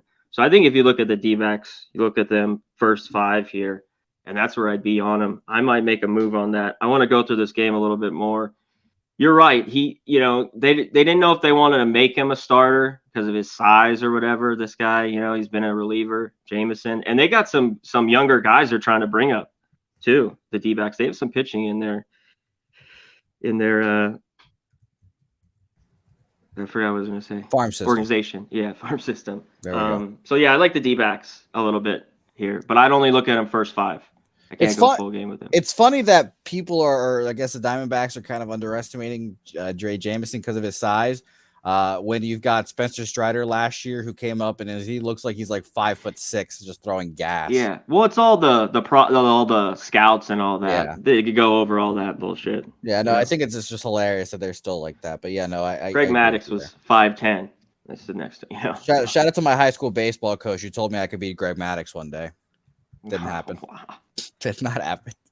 Well, he's got to go with the lefty. You're left-handed, Jose. I think that was bad comparison. I threw like shit too. I threw a bunch of slop balls that weren't throwing hard. So that's another Greg Maddux comparison. We both throwing fucking 80 poo up there, but he can throw it wherever I want. I just throw it down the middle. No home runs given up allowed in my career though. Well, Jose, I'm glad that he lied to your face. Yep, I was too. D-backs, first 5 minus a half, a plus 100. I can understand the look here. I'm very curious to see what Jansen does if he did get any confidence in those. Obviously it was 2 appearances. See, if I know that they had to panic and bring somebody up, but if I have Jansen Junk, who was so bad last year, and he has a good start and then first an appearance and then a good start, I would say, oh, does he have it? Let's start him a few more times in the minors before I bring him up to get shelled. Yeah. But yeah. It seems those good starts in Nashville. It's like I could see him just get ripped. Yeah, and they're obviously the Brewers are a little desperate. It's the fall of the Brewers is happening, unfortunately. Woodruff down, Burns not pitching well except for last night. Of course, he face funked me there, but this is becoming an issue. Yeah, Nupflush says the coach just said that someday I think he could pitch just like Dick Mountain. I would have probably been a better pitcher then. And then he would have said, "Can I suck your tongue?" Probably. Shout out to Dalai Lama. Okay, I'll be right back. On here, Jose's on the Diamondbacks first 5 minus a half, a plus 100. Why don't you stick with me here, Jose, and we'll cap this next game together. 4:05 p.m. Eastern. Miami Marlins 5-7, 2-3 on the road at Philadelphia Phillies 4-7, 3-2 at home. We're at Citizens Bank Park in Philadelphia, Pennsylvania. Let's take a look at the line history here in Philly. 83 Fahrenheit, 13.8 miles per hour, left to right, slightly out, goes down to 12.9. Beautiful day in Philly. Let's go over to the line history here for this one. Cabrera versus Wheeler. This is another one where the line movement did throw me for a loop. It's been a 5-cent move towards the Phillies, but I guess it's always been 5 cents, but it did surprise me that it wasn't more. And I like Cabrera still, but I think Wheeler could throw nice here. This total's gone up from 7.5 all the way up to 8.5. That's a big move towards the over. Let's take a look at the cash flow for this one. We have 26% of the tickets and 82% of the cash on the Miami Marlins. That's just wild that Zach Wheeler wouldn't fire today. 23% of the tickets, 37% of cash on the under, but it's gone up a full run here. Mike M says Zach Wheeler 16-0 straight up, 13-3 run line at home during the day is a favorite or slight dog. Crazy. This is nuts. Cabrera so far has been able to get through 6 2/3, and he's only allowed 2 hits in 6 2/3. He's allowed 4 earned runs, but that's because of 13 walks. 6 Ks and 13 walks so far, but I do like his stuff. Going up against Zach Wheeler, he looked terrible in that 16-3 loss at the Rangers. 4 1/3, 7 hits, 5 runs, 4 of which were earned, a homer, 7 Ks, 1 walk. And he didn't look that much better at home versus the Reds. Now, there was a 5-2 win. I shouldn't say he didn't look that much. He looked better, but still 5 Ks, 3 walks. Didn't look like his dominant self. The Marlins don't hit righties, 235, 699 OPS. We'll be saying that all year. Phillies versus righties, 288, 12 OPS. Both bullpens are absolutely atrocious. Marlins bullpen, and I know we shouldn't dive too much into these numbers this early, but 6.02 ERA, 1.45 whip. And the Phillies are the worst bullpen in baseball. 7.08 ERA, 1.89 whip. Let's start with you, Jose. C-Mac, we're talking Marlins, Phillies at 4:05. Jose, did you have a move on this game? I didn't off the top, but I am just looking at Wheeler's stats. I agree. He kind of just dominates against the Marlins. Career, he is 10-4 with a 2.41 ERA against them. And obviously he's faced a bunch because he's the Philly, obviously. But last year he went 1-1 with an 8 ERA. And I looked at his start. I mean, he blew up 3 innings and 8 hits 7 earned runs there, but he bounced back later in the year against them. 6 innings, 5 hits, 1 earned run, just kind of dominates them in his career. So I would much rather be on the Phillies here personally. It's just obviously what are you going to bet with the Phillies that make it less juiced? And I wouldn't also hate an under here. I obviously like Edward Cabrera a little bit, but I don't know if I can trust him too much. At the end of the day, his first 2 appearances, he went 2 innings, 2 earned runs against the Mets, and then another one against the Mets, 4 innings, 2 runs as well. He had 7 walks and 6 walks in both starts. That is fucking crazy.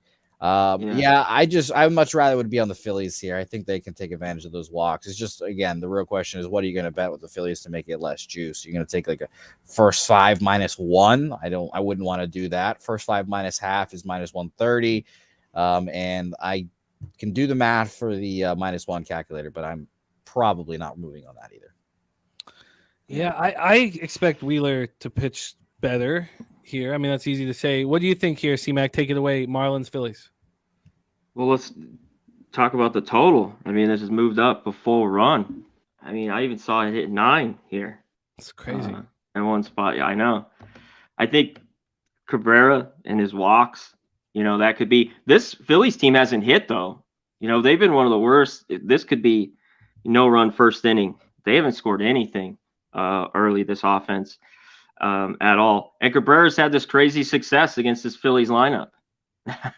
Can he get through that here today? I mean, what are they hitting off him? I think it was 174, something like that. So he's pitched well. Wheeler the better pitcher. If you're laying this price, I could only go first 5 because this Phillies bullpen is. Whew. We're back at it again. We're back to the days where the Phillies bullpen is scary. So you'd have to take the half run here if you want the Phillies first 5 or their team total. If you think Cabrera, the offense gets going. Yeah. I don't hate Billy's look in the chat of Phillies score first too. It's just -130. That's the only reason why I wouldn't bet it. And Razor dropping a Phillies team total over 4.5 in there as well. So, and our guy Sharpie confident on a Wheeler getting the plus money at over 6.5 Ks plus 124. Says that his velocity last April was down last April, and yes, he was bad, but his pitches have zip and his velocity is fine, and it's Wheeler day, baby. So he's confident on a Wheeler. No action for me in Marlins, Phillies. C-Mac, what's your plan? Yeah, nothing for me. I love the Marlins. I had them yesterday. I'd like to come back to them, but not with Wheeler here. I think I'm going to stay off. All right, let's keep rolling. Before you do, I'll quick plug before I get out of here. Sure. Say Hey plays today, 5 p.m. Eastern. Dabby Cab today because today is Wednesday, I believe. So shout out to him. We'll be breaking down the card and everything. And of course, Thursday I'll be back here with you, Jimmy, breaking down the entire card. But it's gonna be a whole lot of fun. Took it in the bottom mouth last night, 30, 37, and 8, down 8 units again, but we've climbed out of an 8-unit hole already once this year pretty quickly, so let's go ahead and do it again. We believe in you, Jose, and Jose, come back for the Boston game. We all want to hear. Are we sure we want to hear my opinion on that game? Do. Are we sure? Because if you are on Boston, you're going to give the guys more confidence. True. I might have to just for the. Like I'm Jesus Christ on the cross with Red Sox tickets on my chest and everyone else cashing. I think you're a little closer to Greg Maddux, but we can discuss that later. Let's keep rolling. 4:07 p.m. Eastern. Washington Nationals 4-8, 3-3 on the road at the LA Angels, 6-5, 2-3 at home. Angel Stadium in Anaheim, California. There's El Dorado Custodian in the chat. What a great guy. Missed you, man. El Dorado in the house. El Dorado. Yeah, great guy. Let's get to the weather here in this one. Nats, Angels, 60 Fahrenheit, 8.9 miles per hour out to left center. Gets up to 9.9 miles per hour. So let's go over. And how hot is it? Is it hot? It's not hot in LA. It's so hot everywhere else, but not in SoCal, I guess. Let's go over to the line history here in this one. Gore versus Canning. So we have minus 162 for the Angels, now minus 163. From a totals perspective, it's opened up at 9.5 and has dropped a half run down to 9. Take a look at the cash flow for this one. We have on the total 47% of the tickets and 81% of the cash on the over, and it's dropped a half run. So hopefully you're not one of those on the over 9.5 to see it go down to 9. On the cash wise, we have 45% of tickets and 97% of the cash on the Nationals. That's hard to believe. Hard to believe that much money would be on the Nationals, but we know Mackenzie Gore is very good. His first start of the year, 5 1/3, 3 hits, 1 earned run, 6 Ks, 4 walks, and a 4-1 win at home over the Braves. That was not easy. His second start was in Colorado. He was very good again, 6 innings, 5 hits, 2 earned runs, 1 homer, 6 Ks, 2 walks. Griffin Canning, we have him. There was a lot of belief in this kid. Second round pick in 2017 out of Cal. In 2021, he was awful. 5-4, 5.89 ERA, 1.48 WHIP. Then in 2022, he had Tommy John surgery. He's come back. He threw a start in single A Inland Empire, 10 strikeouts in 5 innings. I mean, that's 1 walk, but that is Inland Empire, and they did touch him for 6 hits. Nats versus righties right now, 192 with a 565 OPS to start the year. Angels versus lefties, 309, 928 OPS. And that's bullpen being bad, 4.64 ERA, 1.22 WHIP. Angels bullpen being below average. Tommy Gunricci saying they've been terrible, 4.12 ERA, 1.19 WHIP. Robert Franklin's got the Nats first 5. Jerry Young says no Ohtani in the lineup for the Angels. Very important. Thank you for sharing that with us, Jerry. Take it away for us here. Washington Nationals, LA Angels, C-Mac, floor is yours. Yeah, I think this could be an under as well, especially if Gore pitches well. I don't like it's so early that the Angels number there against lefties. But I still don't trust this Angels lineup. Really, especially if Ohtani's out. Obviously, there's Trout on Ward, but I don't trust him. One thing is, with this price, with Canning, I can't back him. There's just no way coming back.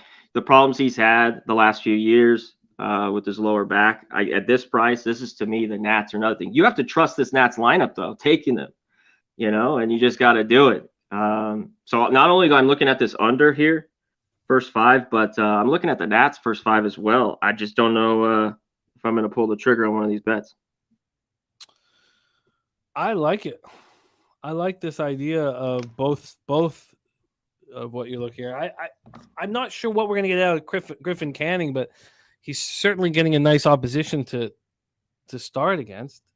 Let's just see what's happened in this first 5. I'm not going to give it to me there. Let's go over to Bookmaker. Bookmaker opened this up. They opened the Angels up at minus 180 first 5. They're now minus 160.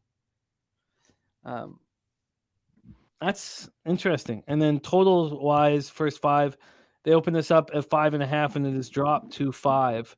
They opened it up at 5.5 at 8:15 this morning, and within 30 minutes it was down to 5. Hunter Engelhardt is looking at the nerf. He says Ohtani out is the main reason. Mark Campbell says Nats team total over. Angels bullpen, don't trust them.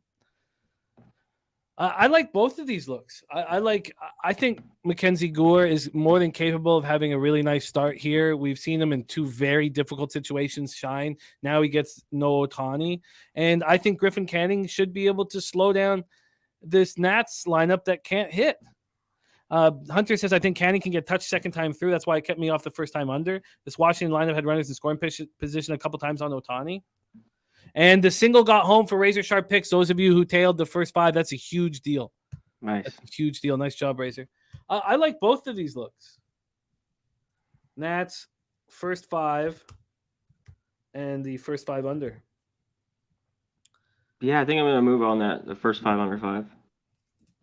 I agree. I think this makes sense. I really do. Let's just do you want me to line shop quickly and make that official? Yeah. Okay. I like it. I get it. So first 5 under 5. Let's see what we can get you here in this one. Minus 115 is the best price here.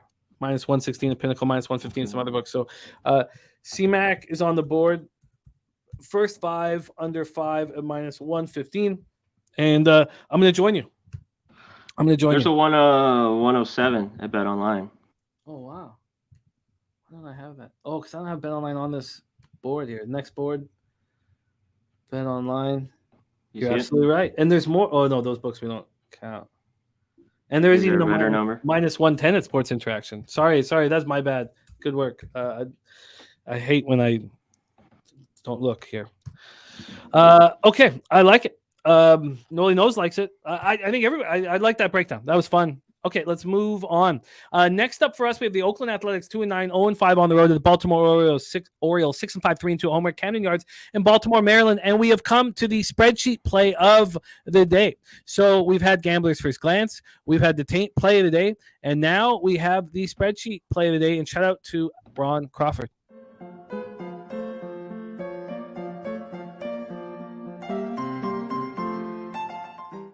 At spreadsheet play of the day is the Orioles -1 at -130. Oakland Athletics, Orioles, A's 0-5 thus far on the road.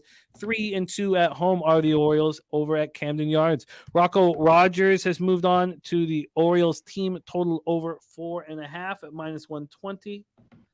Here we go. Hunter Engelhardt says he wants to take the under 5, but he can't break his rule of betting more than -105 on any play. And we respect that. So let me just get this here for Rocco. Dommy Gun leaning towards Oakland. Joe Yurkovich has moved on the Cubs on the run line -1.5. Taint is Rizzo over 1.5 bases. Spreadsheet is the Orioles -1.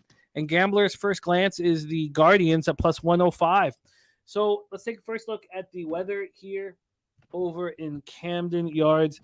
82 Fahrenheit, 12.6 miles per hour, left to right, slightly out. After 2 hours, it is out to right field, but the wind has died down to 7.9 miles per hour. Let's take a look at the line history here for this one. This is A's O's. Waldachuk versus Kramer. We have the Orioles open up at -184. They're now -181. They got down to -167. They got down to -167 in the first 4 hours that this line came out at Pinnacle, from 3:10 p.m. to 7:13 p.m.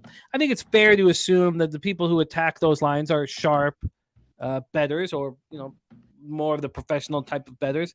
The rec bettors come in and later in the day, probably not even yet, right? Let's take a look at the total here. 8.5. It's now at 9, so it's gone up a half run and it's juiced to the over. Let's take a look at the cash flow here for this one. We have 86% of the tickets on the Baltimore Orioles, but just 49% of the cash. So 51% of the cash is on those 14% of the tickets on the Oakland A's. That's fascinating. Absolutely interesting. Total wise, 81% of the tickets are on the over, but 69% of the cash. So some people believe it's gone too far. We love you, Eldorado Custodian, my guy. And Sharpie has a preference. He would like us to call him Waldachuk. Says that Waldachuk, he does not deserve the name Waldachuk. Sharpie wants us to call him Waldachuk. Anything you want, Sharpie. Waldachuk, in his first 2 starts, first one he went 5 2/3, allowed 9 hits, 6 earned runs, 3 homers, 4 Ks, 1 walk, and a 6-0 loss at home to the Angels. In his second start, 3 innings, 8 earned runs, 4 homers, 3 Ks, 3 walks, and 9-5 loss to the Rays. So he has allowed 7 home runs in 8 2/3 innings thus far. Dean Kramer, in his first start, he did not look good, and neither did he look good in his second start. First start at Boston, 3 innings, 6 hits, 5 earned runs. Second start at home versus the Yankees, 5 innings, 5 hits, 4 earned runs. The A's are doing what the A's do, barely hitting, 213, 628 OPS thus far against righties. And the O's are smashing lefties, 276, 909 OPS. The A's bullpen, 5.79 ERA, 1.56 whip. The O's bullpen, 3.83 ERA, 1.14 whip. Take it away for us here, CMAC, 6:35 p.m. Eastern. We've heard spreadsheet on the O's, Rocco Rogers on the O's team total over, but take it away, A's, Orioles. The Waldachuk, I like that. He's been awful. This guy, these first 2 starts has just not cut it. And the guy, in the minors that pitched pretty well, the last few years. Can he get it together? There's no way I can back him. There's just no way. I've been all over those to start the year. And I'd really like their team total, but I missed it. I didn't get on it early last night or this morning. And that 4.5 is now juiced a little bit too high. I don't like taking the home team on the run line, but I'm looking at it here with the O's. And one thing too, I think there's still going to be runs. It's tough to see what the A's are going to do swinging it, But I agree. Orioles been an over team. This moved 8.5 to 9. We know how Kramer can pitch from one, all right, but I don't trust him even against this weak A's lineup. Maybe he could go 5 and get rid of a couple, but I want the Orioles in some way. I don't know. I'm going to hold off for right now. Yeah, I mean, is this over just a gift here? I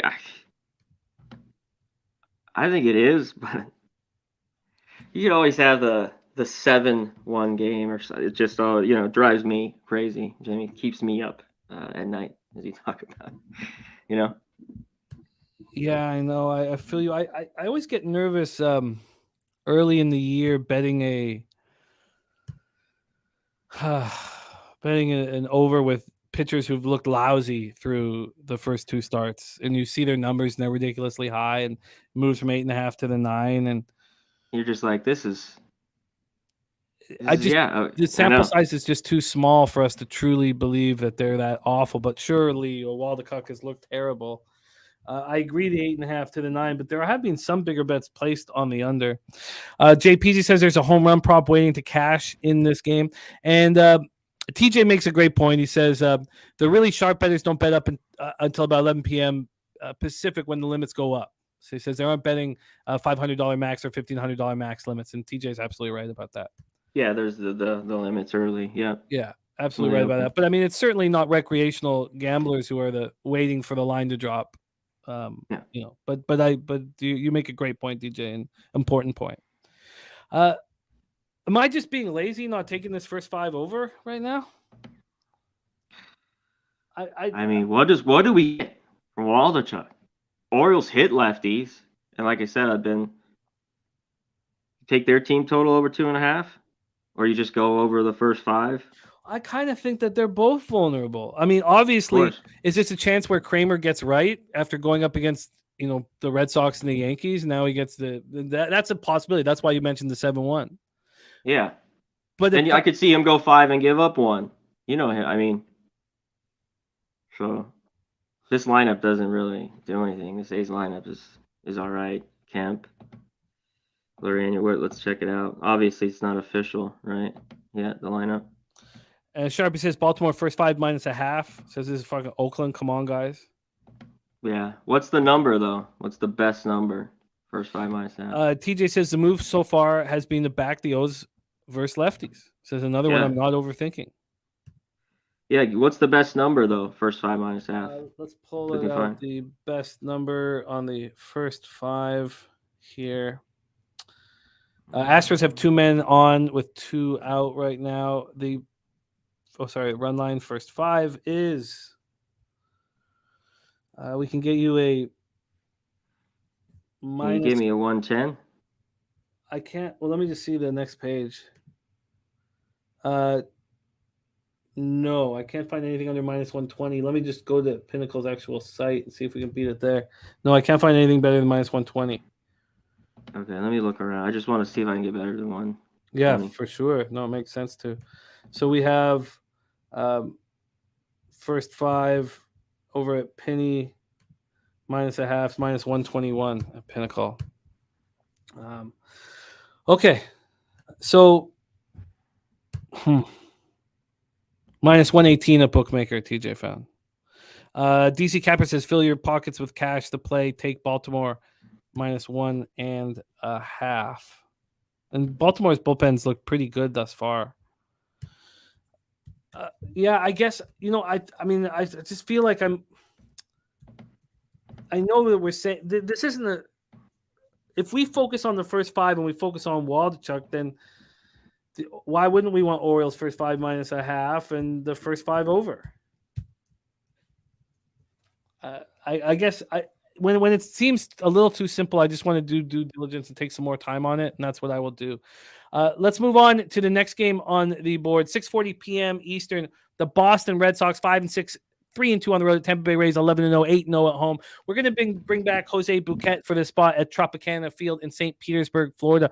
We have Chris Sale going up against Taj Bradley, making his MLB debut. He's a 5th round pick out of the 2018 draft out of high school. We'll start with Sale, and let's start with the line history as well here at Trop. We have, here we go. We have opening up at minus 123, the Rays did. Now they're at minus 124. So 1 cent move towards them. Totals wise, it's opened up at 8.5, minus 114 to the under. Now it's just minus 105 to the under. Let's take a look at the cash flow for this spot. We have on the total 80% of tickets, 67% of cash on the over. On the money line, we have 49% of the tickets and 53% of the cash on the Red Sox. Now it's just changed 49 and 59. 49% of tickets, 59% of cash on the Boston Red Sox. So big bettors just came in on the Red Sox. Chris Sale looked quite a bit better in that 6-3 win at Detroit. Last out, 5 innings for it, 3 earned runs, 1 homer, 7 Ks, 3 walks. He was touched for 7 earned runs in that opening day start at home against the Orioles. Talking about Taj, though, in 2022, he started in AA Montgomery. He went 3-1 with a 1.70 ERA, 0.92 WHIP, 88 Ks and 74 and a third. In 2022, that year, he went up to AAA, and he didn't look nearly as good at 3.6. Well, he still looked good. I take that back. Just not as dominant. 4-3, 3.66 ERA, 1.19 WHIP, 53 Ks and 59 innings with 15 walks. This year, he started 2 games at AAA Durham. I don't put too much stock into it, really, because he's just probably trying to stay loose, knowing that he will get a start in that first month. But he went 7 innings, allowed 4 earned runs, 6 hits over the 2 starts. Red Sox rating 238, 768 OPS versus righties thus far. Rays are smashing lefties, 281 and 872 OPS. Both bullpens have been very good. Red Sox surprising us, 3.09 ERA, 1.33 WHIP. But Jose did tell us he thought the bullpen was capable of being much better than they were last year. Rays bullpen 1.58 ERA, 0.93 WHIP. Take it away for us, Sweet Tits Bouquet. Oh, Sweet Tea Tits, not just. You like calling me Sweet Tits? Not just Sweet Tits. No, you're no, Sweet. I think you slowly started to changing it to Sweet Tits because No, you call it me more than you've called me that more than once. It's a lack of sleep. I should. You're Sweet Tea Tits. Take it away for us, Jose. Red Sox race. Yeah, I've taken in the mouth the Red Sox the last 2 days. I have eaten shit, and it's not been fun. So I will not be making any Red Sox plays official here today. Honestly, my early lean here was Tampa Bay Rays -1 just because of how cheap the line was. Taj Bradley making his debut. He is their top pitching prospect, their top prospect, the number 18th prospect in baseball. And he's not gone over 55 pitches this year. So I'm not expecting him to go very deep here. It's probably going to be like another semi-bullpen day for the Rays here. And ultimately, that does not really matter because the Rays are that good. It's just a shame. I've talked up the Rays in the preseason and I haven't made any money off them really. So I'm ultimately going to pass here. Rays -1 full game would be my lean here. But yeah, it's sad. You know, it's sad seeing the Red Sox suck this much. Chris Sale, his only start last year that he actually survived and made it all the way through without getting hurt was against the Tampa Bay Rays, and he did dominate. But I have my doubts on how that will go against the best team in baseball right now. So it's just an easy Tampa Bay -1 here if I'm betting anything, but I'm staying off this game as of now. Wow, interesting. Very, very interesting. I'm going to bring up Sale versus this Rays lineup. Take it away for us, C-Mac. Your thoughts here, Red Sox, Rays. Yeah, I'll bring it up. I was just looking at it. There's a few guys. Obviously, Rock already put it in the chat. You know, Franco's 5 for 7 with a homer. Diaz, he went, 3 for 3 yesterday, 7 for 15. 2 doubles, triple. Look at his over 1.5. Yeah, total bases prop. And some other guys. Margot's 3 for 6. They hit him too well. This seems just too easy. Are you kidding me? The Rays are 12-0. Like, what? Come on now. And this is the number here? So it's just like you think it's like they're going to lose a game, but it's like I can't take Chris Sale in these numbers against the Rays. I know Bradley's probably going to only go a few, but yeah, he is their top prospect. He's got good stuff. So this is Rays or nothing here. Yep, and by the way, the Rays, as everyone to be expected, they're third against lefties right now, 144 weighted runs created plus. So it doesn't really matter because on both sides, they're top 3 in both sides, but they're just ridiculous. What do you think? One thing about what we're dealing with here with the incredible start is that there's a ton of pressure on Bradley today. a ton. If there were 7-4, I would expect, this guy could be real. Now I'm sitting here thinking he knows he could be putting the first L on this squad. I don't think that helps him. No, but do you want to back Chris Sale? No, I don't. I think what I want to do is bet the first 5 over. All right. Primetime 99 bringing up a good point. The Red Sox catching defense is horrible. It might be a part of the pitchers not being able to hold runners either, but they threw out a base runner for the first time yesterday. It was Connor Wong, and I forgot who it was he threw out, but yeah, the Red Sox have just been steals all day against them, so it definitely helps them as well. Mike M says everyone thought the line showed the Rays lost yesterday, but he says I think today is the day, the over spot 48-17 angle that he likes more. Razor Sharp Picks has moved on the Nats Angels under 5. Nationals Angels under 5. Let me get back to that spot. That's first under 9. Sorry, I'm messing with things. Under 9. Bradley is the truth. I mean, he's a top prospect. I mean, and we know the Rays don't. We do know the Rays don't fucking miss when it comes to prospects too. Like, I was thinking about this the other day. There's only one trade in the last 5 years that you can really think about the Rays definitely lost, and that was Nelson Cruz for Joe Ryan. Yeah, no, you're right. That's a good point. But also, look, I don't doubt that this kid is very good. I truly think the fact that they're 11-0 is going to weigh on him a bit. I think it just adds pressure that he doesn't need. We'll see if I'm wrong, and I could very easily be. I'm going to be on the first 5 over in this Red Sox Rays spot. Are you guys, either of you guys, making anything official here on this one? No, I'm not right now. All right, let's move on to the next spot. Thank you, Jose, my man. Let's move on to the next spot on the board. 7:07 p.m. Eastern. Detroit Tigers 2-8, 2-5 on the road. Toronto Blue Jays 7-4, 1-0 at home. Rogers Center in Toronto, Ontario, with Eduardo Rodriguez going up against Kevin Gausman. Let's take a look at the. There's a possibility that the roof will be open now. We've never had the roof open in the history of our franchise in April, but it's a very warm day today. I wonder if we could have any. Yeah, no doubt, Sharpie. Look, I get it, and it's all good. I'm not saying that he hasn't, being a top prospect isn't filled with pressure. And I could be very, very wrong here, and maybe he doesn't care that they're 11-0 and he's just going to throw. And more power to him if he's capable of doing that. And that's part of the fun is that we don't always have be on the same side of things. Tigers, Blue Jays, Rogers Center, Toronto, Ontario. Can anybody find out if they are going to open the roof? Because it's very possible, and it changes things dramatically. Let's just see what the weather would be if the roof is open here. I don't think they will. It's going to be too cold at night, but they very much could. It's 73 Fahrenheit at first pitch, 13.8 miles per hour left to right. If they weren't planning on opening the roof, I don't think they just switch it up all of a sudden, but they're capable of doing that, obviously. Let's take a look at the line history here for this one. Let's see what Primetime talking about the change in the renovations, how they're going to be more runs this year in Toronto. But let's take a look at the line movement here. We have this opening up with the Jays minus 250. They're now minus 275. Totals wise, it's opened up at 8, minus 118 to the over. It's now minus 114 to the over. And let's take a look at the cash flow here for this spot. We have on the over 52% of tickets, 55% of the cash. On the money line, we have 95% of the tickets on the Blue Jays and 36% of the cash. So there are big bets coming in on the Detroit Tigers here. Rodriguez has 2 starts under his belt. Hasn't looked very good in either of them.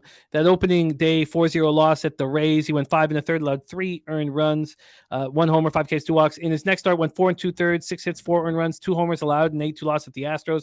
Gausman, looked very good on the road to start off the year. We all remember his splits from last year, and I'll pull him up, but he was so good on the road, and he couldn't seem to pitch at home. And that was the reason why I haven't already bet him, because I love him. But is he going to get through this? Is this something we need to really worry about with him? Jays versus lefties, 290 average, but just 747 OPS. Tigers versus righties, 206, 573 OPS. They're terrible as always. The Jays bullpen's been pretty good thus far. 3.51 ERA, 1.15 WHIP. The Tigers bullpen, after being so spectacular last year, has been awful. 6.97. Oh, spectacular might be a little much, but so good last year. 6.97 ERA, 1.50 WHIP. Take it away for us here, C-Mac, Tigers, Blue Jays. Yeah, Jays, you talked about hitting lefties. And it's just Rodriguez. This guy still has a career, and sometimes it baffles me. He goes out and could still, he pitches well at times, but he's a consistent 4.5, 5 ERA guy here. If I think you look at the Jays, the number's too big here. I thought yesterday, even today, I think if you look Tigers, I'd look at him first 5 if he can get through, but I don't think he could do it here. Bichette's red hot. So's Chapman. Look at both those guys' total base props. Bichette's 3 for 7 with a double and a homer. Chapman 4 for 11. He's got 3 doubles. I look that way in this game, but I'm gonna stay off this big number of the Jays here. Yeah, it's too big. Like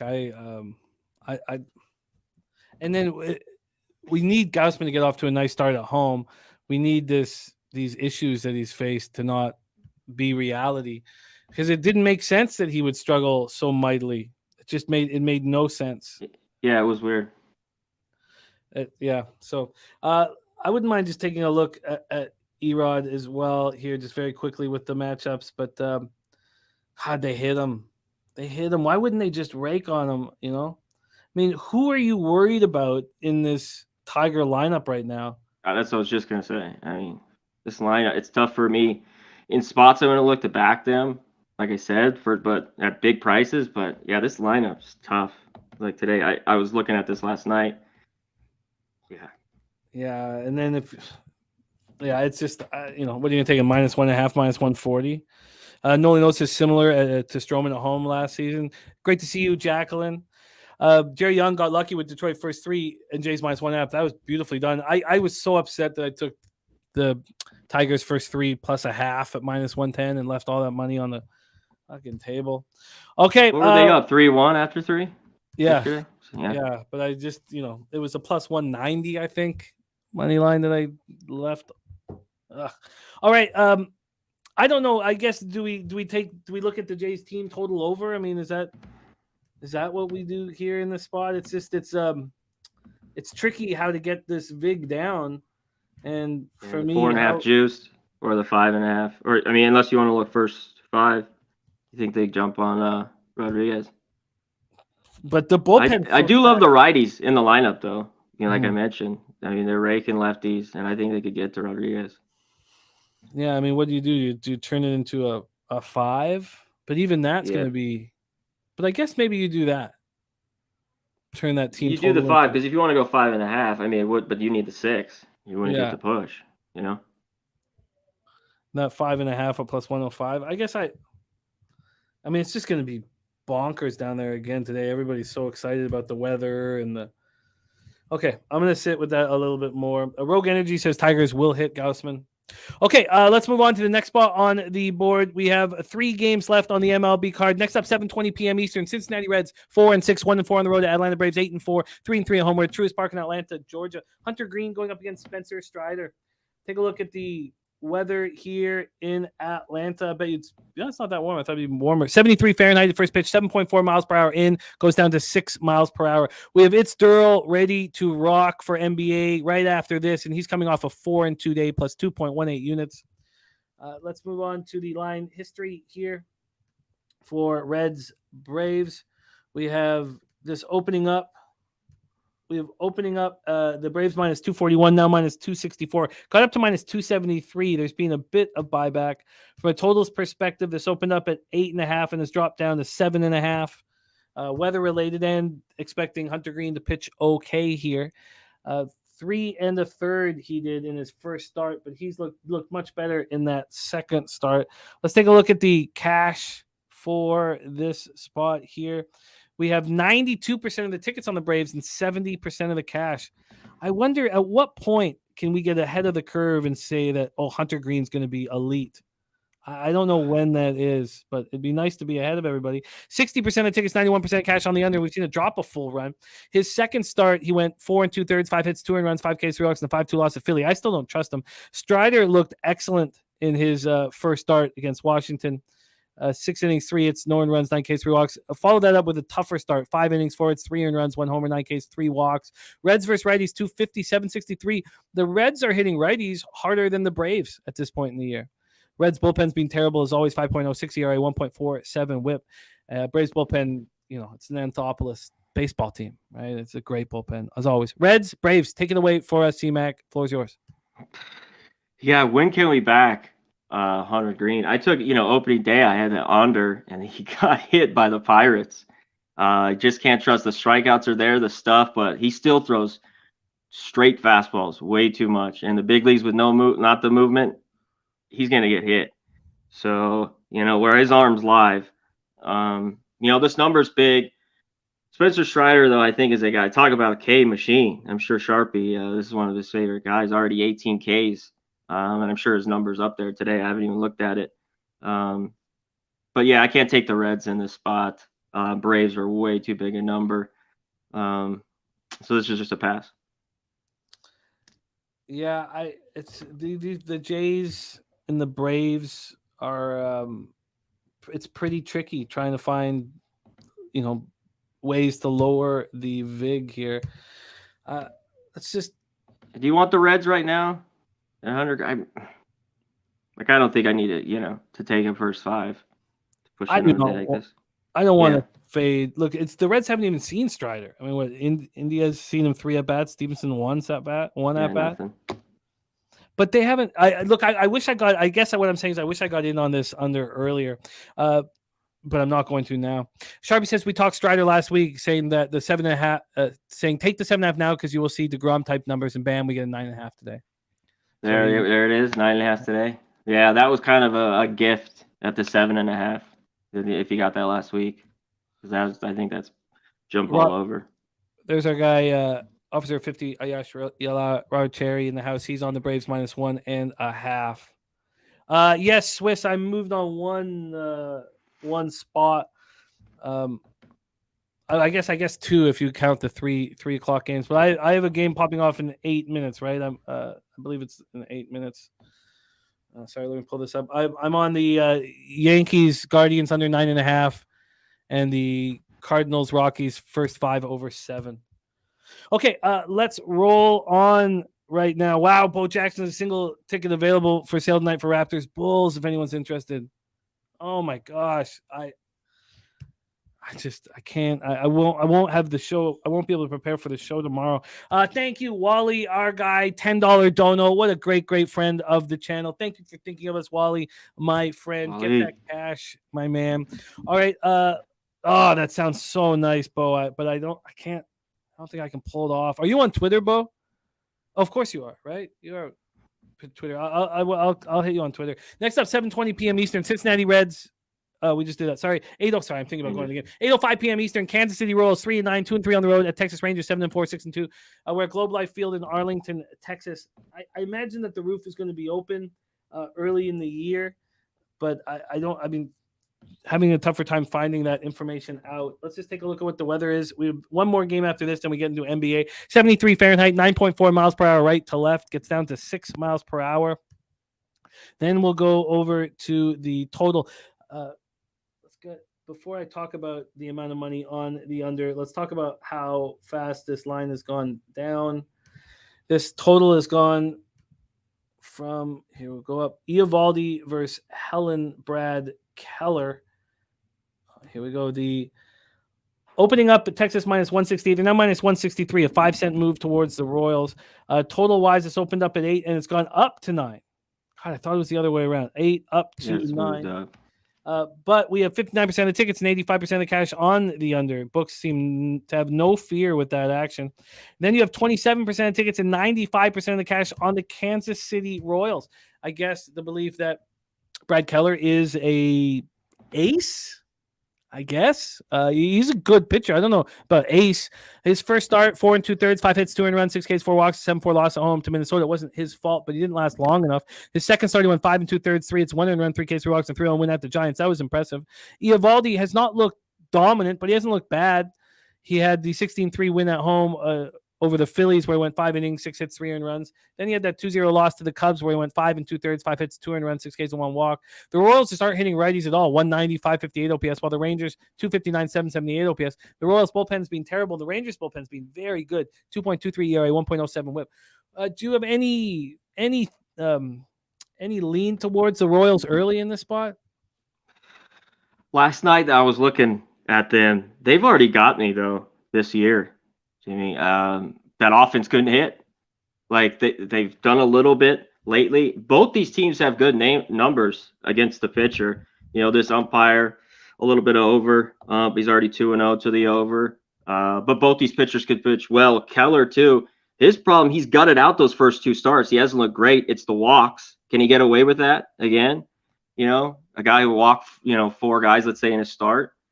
Because I go back and forth. Here we go. Eovaldi, Royals hitting 385 off him. There's some big numbers that jump off here. Reyes 5 for 10, Dozier 4 for 9, Duffy 4 for 5, Lopez 4 for 8. And on the flip side, Eovaldi, Perez, they've hit him. I mean, both these pitchers. Here's Keller. Seager's 2 for 3 with a couple of homers. Miller's 4 for 10. They're at 326 off him. So Rangers, bunch of overs early. They had 3 or 4 unders there, and now they've been back to 4 straight overs. If the roof's open there, I lean over here. And the Royals, I kind of like them at a plus price. I've had a hard time trusting them in this lineup. I lean Royals early as well, but how early? Is 3 too early? The first 3. Eovaldi, he can be good. We all know that. Yeah. But some of these guys rip him. Brad, this is from Mike M. Says Brad Keller 1-14 straight up as a road dog if the total's between 8 and 10, and they lost their last game by more than 1. The under is 13-2. Yeah. Just too much conflicting crap for me in this, in this game.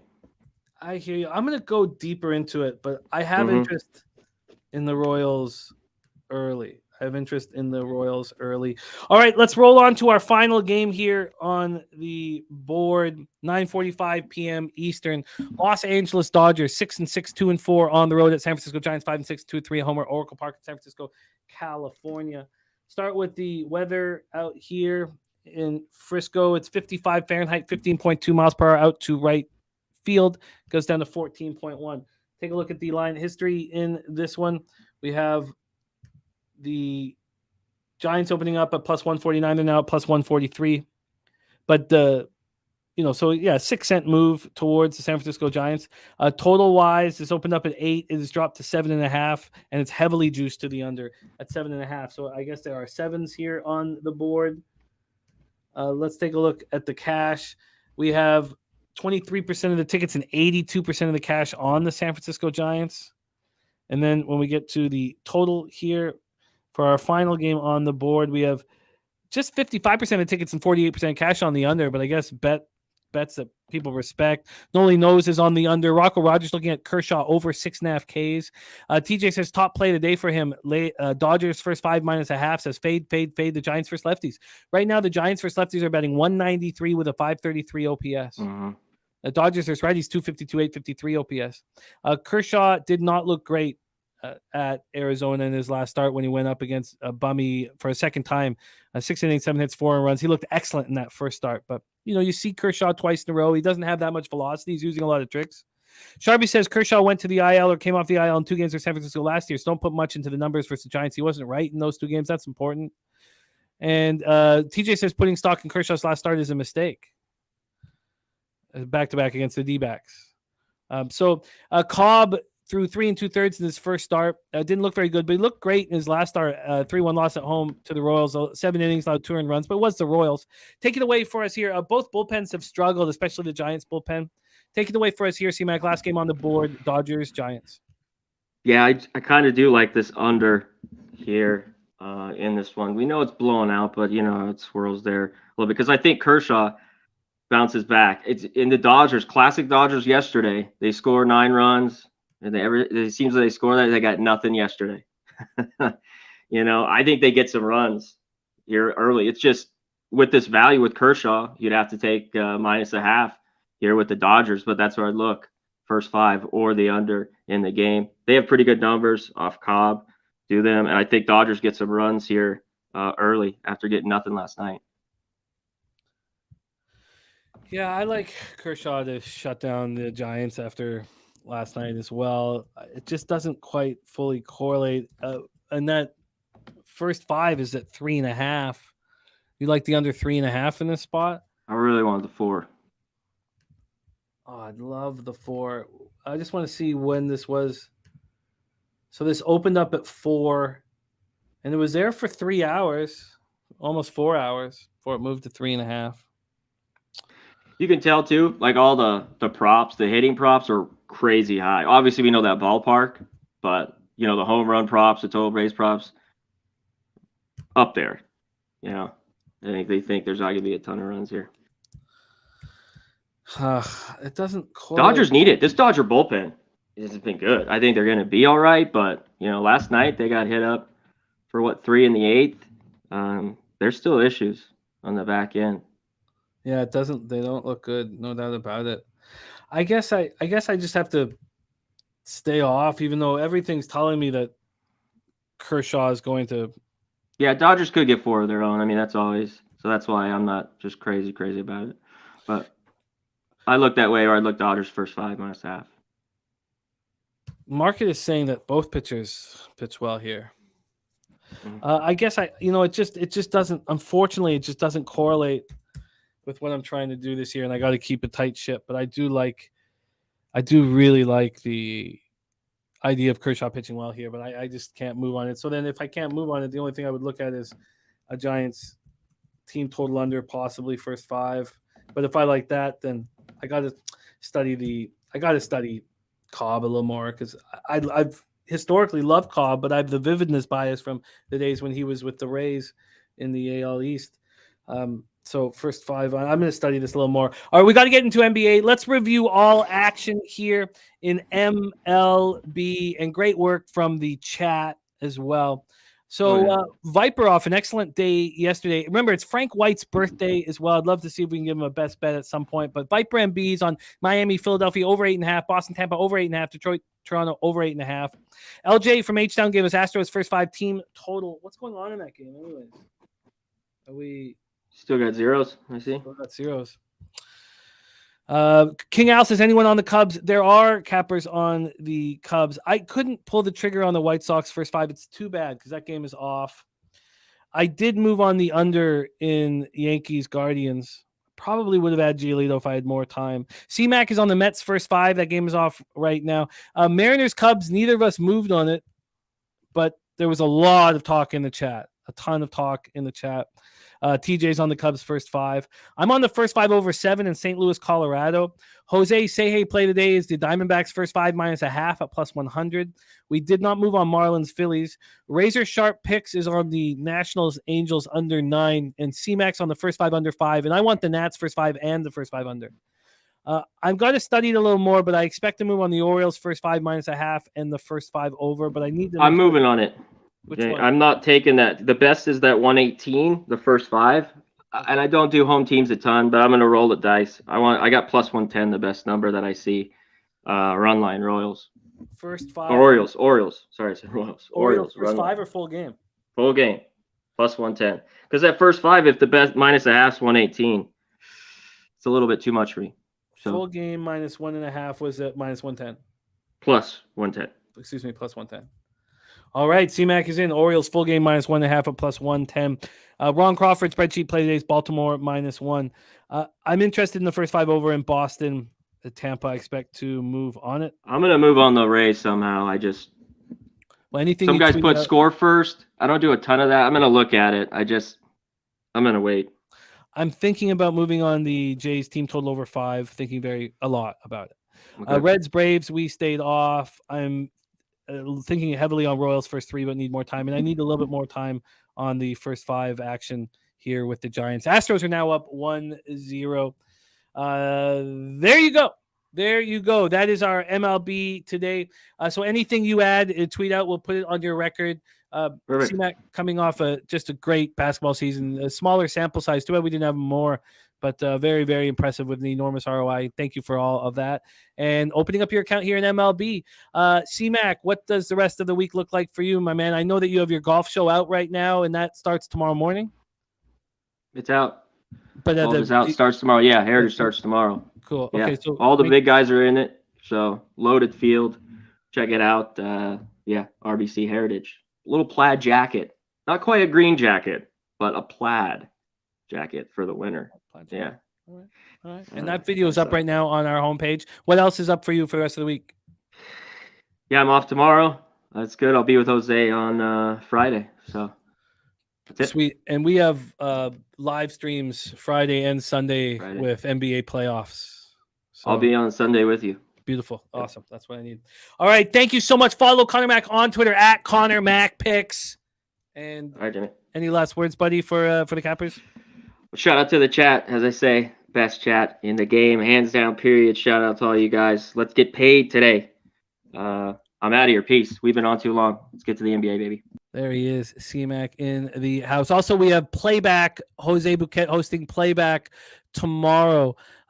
It's tough for the Canadiens at this point. We don't have our cable package up there, but if you're American, you can watch the game with everybody. So playback Thursdays. Jose Bouquet is hosting them. Our next guest has been good in NBA. It's been a tough season. He's coming off a strong week. Last week, he went 4-2 plus 2.18 units. And it's too bad that he wasn't rewarded more for his fade of the Mavericks. Now, the Kings did cover the 6.5, but he also liked the money line in that spot. It's too bad that he didn't get that. He deserved it because they were giving up, and his angle and breakdown was right. He's 52-47 on our show, hitting at 52.5% plus 2.65 units, ROI plus 2.68%, and his average line very small at minus 103. Take it away and join the show now, my friend. Please welcome from Los Angeles, California. It's Derl, baby. What up? Yo, what is good, Jay? It is another Wednesday. Happy to be back, man. Happy to be back talking ball. It's season's over. The season's over, and we are in the postseason. Yes, and it was very, very exciting last night. What did I know we have action that we want to get to, but what were your thoughts on the Lakers last night? I was mad, man. I was mad. That should have been a blowout. And this is when the funny thing was on yesterday's show for Pub Live, I specifically said I didn't want to talk about NBA champions or who's going to the finals. I wanted to see how these play-ins go. And I was like, yo, I do like the Lakers, but in my head, I was thinking that this has got to be a blowout. So, I'm watching that game on TNT, and if you listen to the commentary with Chuck and Shaq and all them, they were pretty much saying, the same thing I was thinking. It was like, yo, they got to blow these boys out. They got to blow them out. This should be an easy win with how well the Lakers are playing. One of the best records. Like, what were they, like 16-7 in this last stretch or something like that? Just out of this world. And they got shot out the building. Literally shot out the building, bro. Many could not miss whatsoever. Conley was spectacular. Bro, if you had taken Conley to hit 4 threes, you would have just put $100 on. I think that was like +5 something. It was just up there. It was up there. And I was mad because I was like, okay, if they're letting a decimated mini do this, right? Without having McDaniels out there, without having Naz Reid out there, like Memphis is going to go to town on these boys. And that's what I don't like. So I didn't like the game. I actually took the Lakers because I was really convinced this was going to be a game that they won.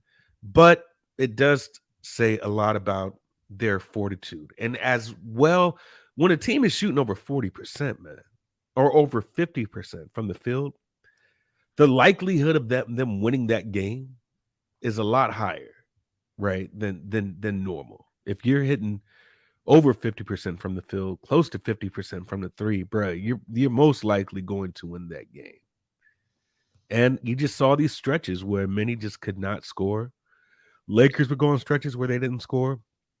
But one of the most viral moments that I saw was when LeBron passed it out to Schroeder. And that they hit that three, and then you see like a perfect angle of them both kind of doing the ice in my veins. I was like, okay, I can't wait till that picture shows up because it was just so perfect. And Schroeder over there looking like the damn Joker, just smiling at the whole bench. So all in all, that game kind of made me nervous for what's about to come. Even though the Lakers match up really good with Memphis, I don't know if the Lakers can really pass Memphis. And I was more convinced of that watching the game yesterday. Well, it was a fascinating game, and Conley hitting those 3 foul shots, AD fouling, Yeah, was was a huge mistake, and it was fun to see see some important basketball. You know, the first game was a bit of a drag.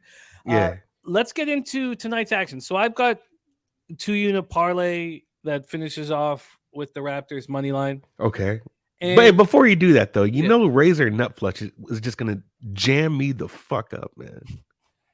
They always are, right? You can't get enough of fucking Allen just shitting on you about your Lakers. But Razor, man, Razor's low-key a savage when it comes to, like, talking shit or just letting that shit hurt if your team... I'm glad the Lakers won. I'm glad.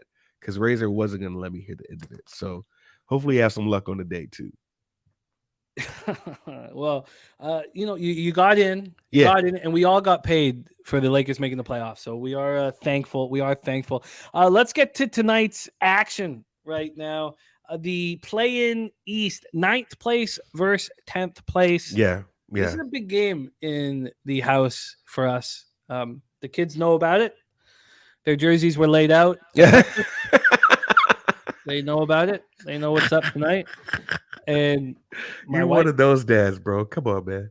The jerseys were laid out at breakfast. Were they ironed? No, but they've been cleaned. Do they have creases? You know, what I'm saying? They look beautiful, and it's important. It's important to celebrate sports. Yeah, tonight is a celebration of sports here. Very true. In the game, I want to middle. Justin McElvey moving on the Bulls +6. I want to go for the middle here. That was the plan all along. The plan all along was to go for the middle here with half of my, not quite half, just a little over half, just because of the VIG associated with it. That was my plan all along, and I'm going to stick to the plan. Mike M says Bulls are 10-2-1 against the spread, plus 6.42 points per game as road dogs versus non-division East opponents this season. 6-0 against spread if lost previous meeting. One of the things that happened last year was my mom was over when the Blue Jays melted down against the Mariners when we were up 8-1 or whatever. And we watched that game as a family. And I didn't live bet the other side. I didn't do anything. I just watched the Blue Jays, rip our beating hearts out of our chest and take a dump on it. And I did it with my family around, and it was awful. Like, I had to go outside and go for a walk so that it didn't just ruin the night. This way, if I have a middle, at least I take half of the loss off, and I won't just want to smash something. Yeah. But this was the plan all along, and I'd like to stick to it. But let's talk about it. Chicago Bulls 40-42, 18-23 on the road. Toronto Raptors 41-41, 27-14 at home at Scotiabank Arena in Toronto, Ontario. It's going to be madness there this evening. It's going to be absolute madness. This opened up with the Raptors -4.5. This was 3 days ago. It took 5 hours before it went to 5. It was at 5. We're getting a little bit of a reverb there, echo, a little bit of echo. But you got to fix there. So then it was at 5. It was at 5 on Monday at 8 in the morning. It didn't move till 5.5 until last night at 7:35 p.m. And it moved to 6 this morning at 10:23. The 6 is juice to the Raptors, which means we could see a 6.5. 59% of the tickets are on the Bulls and 48% of the cash. With this move towards the Raptors, I thought there'd be a bigger differential than that. Yeah. Yeah. Total wise, we have 54% of the tickets and 77% of cash on the under. Yeah. Take a look at the line movement on this under. This has gone from 215.5 all the way down to 212. Chicago, and we know that both games went under yesterday, and that 70% of play-in games have gone to the under. 70% of play-in games. The Bulls and Raptors are each 3-2 over the past 5. Bulls playing at a pace of 99.2 possessions a game, while the Raptors playing at 97.2 possessions a game. Yeah. We've got action coming in from the chat and Marks here. First off, Rob Free says, I'll tell the chat one thing for sure. DeRozan will show the hell up tonight. We still have enormous amounts of love for DeRozan up here. Mike M says Raptors are 13-1-1 against the spread, plus 5.10 points per game at home versus a non-division opponent when the total is less than 223.5. Just so there's no Raptors discrimination here. That's from Mike M. Billy Brisbane has Gary Trent over 12.5 points. Best bet in this game. He's gone over 25 out of the last 32 home games, 5 out of the last 6 versus Bulls coming to the playoffs. Hot, scoring 23 points in his last game. If Gary Trent sucks tonight and the Raptors lose, he knows that's his last game in our uniform. Get the fuck out. What about Nurse?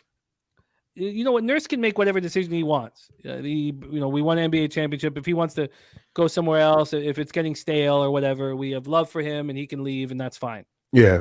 It's fine. Chicago comes in off its second straight win, 103-81 at home over the Pistons on Sunday. The Bulls have known their seed now for what, a week or almost a week. So they've been resting players down the stretch. This is as healthy as they've been all year. This team can't hit threes. 10.4 made three-pointers a game, the Bulls. Both teams have been playing very strong defense. Since the All-Star break, Chicago leads the league. Points per game allowed, 107.9, just ahead of Toronto.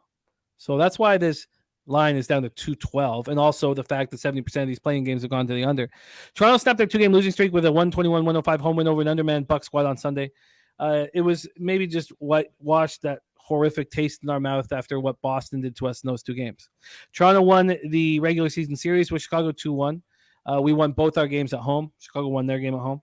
And then Fleet and Anunoby have been battling injuries down the stretch, but both say that they are good to go.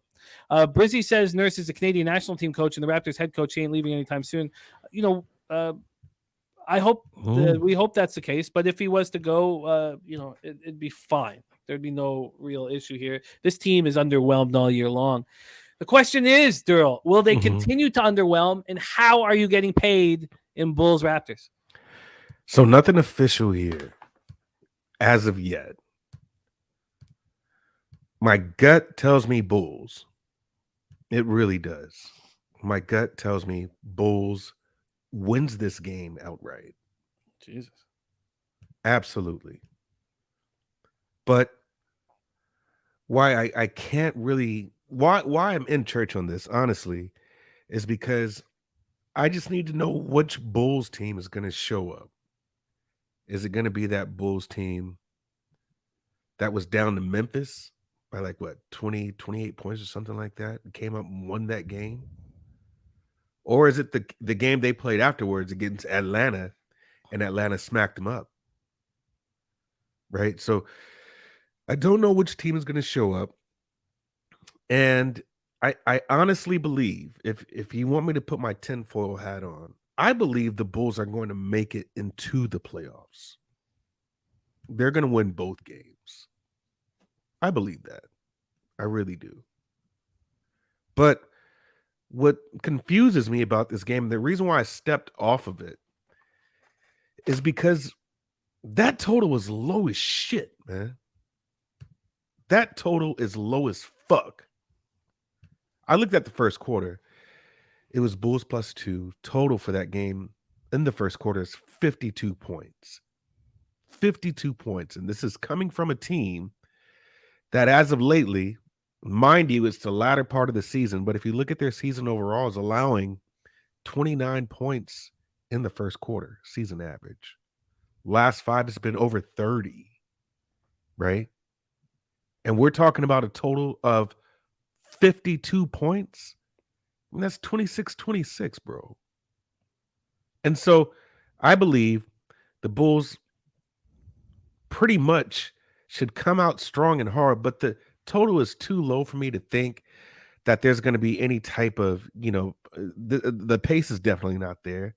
But I just don't. I think they come out kind of flat. And if they come out kind of flat, Toronto's going to catch them. That's the way I think about it. So for right now, I like the Bulls here. I believe the Bulls are the right side. I believe that they actually win this game outright. But these numbers being as low as they are, and me not being as sure, it to myself, really, if we're going to have which Bull teams show up, the Bulls team against Memphis or the Bulls team against Atlanta, that just has me at least scared off of it at this moment. So, yeah, for right now, I like the Bulls. I might get ballsy and go just Bulls money line, but nothing official for me right now. Where are you at with it? I just had the plan all along to parlay the Lakers and the Raptors and then go for the middle. So I'm sticking with the plan at this point, but I can understand some concern with the line moving towards the Raptors when we have more bets on the Bulls. I can understand the concern. Rick J says Raps trap is to keep teams out of the lane and make them shoot threes. Bulls are washed if they don't get to the rim. That's a huge point. The Bulls, they just can't beat us from three. They can't beat anybody from three. So that is a very important point right now. Tell me you didn't just say that. Says this line is screaming, please, please, please take the Bulls. How is this +6? Piker said, you saw how Toronto played in Boston with so much on the line. This team is checked out and coming up against a team that's hungry. Bulls to the moon. Yeah. See, and man, hearing these cappers, with these stats, it really makes me like the Bulls a lot. And I just might get there. I just can't figure them out, to be honest with you, because we can talk about them not shooting threes, right? Bulls have topped them in every first quarter, right? So they really have an advantage there in the first quarter. They are a high scoring team, but they're allowing a lot of points too, which doesn't tell. Why is this line so fucking low? Right? Well, so they've been so strong, not so strong because they, their pace has been somewhat slower than others, but they've been, I gave the stat in the second half of the season there. These are our league leaders in points against. I would think twice. I mean, the Bulls are not a 3-point shooting team, but they still have some shooters who can get hot, right? Of course, that's. I mean, when didn't DeRozan put up 2 back-to-back threes against the Lakers? They had a game where they went off. Ayo Dosunmu went off. So I mean, they do have the capacity to shoot threes, even though that's not their type of gameplay. But I think this is a good matchup for Toronto, and the Bulls can expose some things. So it's a weird game for me to try to figure out, but my heart does really, or rather my gut, my gut tells me Bulls money line on this, really does. I do believe the Bulls are going to win the next 2 games. Well, if you really believe that the money line's in play, I don't see what would keep you off the 6. Because I think what weighs out more than anything is not knowing which type of Bulls team is going to show up. And that's the Memphis team or the Atlanta team. I can't gauge. You can say the same thing about the Raps after the no-show in Boston. Yeah. What I wanted to do was going to start doing was I wanted to replay that game and look at that game again and just see what I could. But yeah, I mean, this line going up is also concerning to me. I don't know if this is reverse line movement, but the other game hasn't moved whatsoever today, right? That line was also at 4.5 earlier in the week. It's at 5.5, but this one's going up. So we're going to see a 6.5.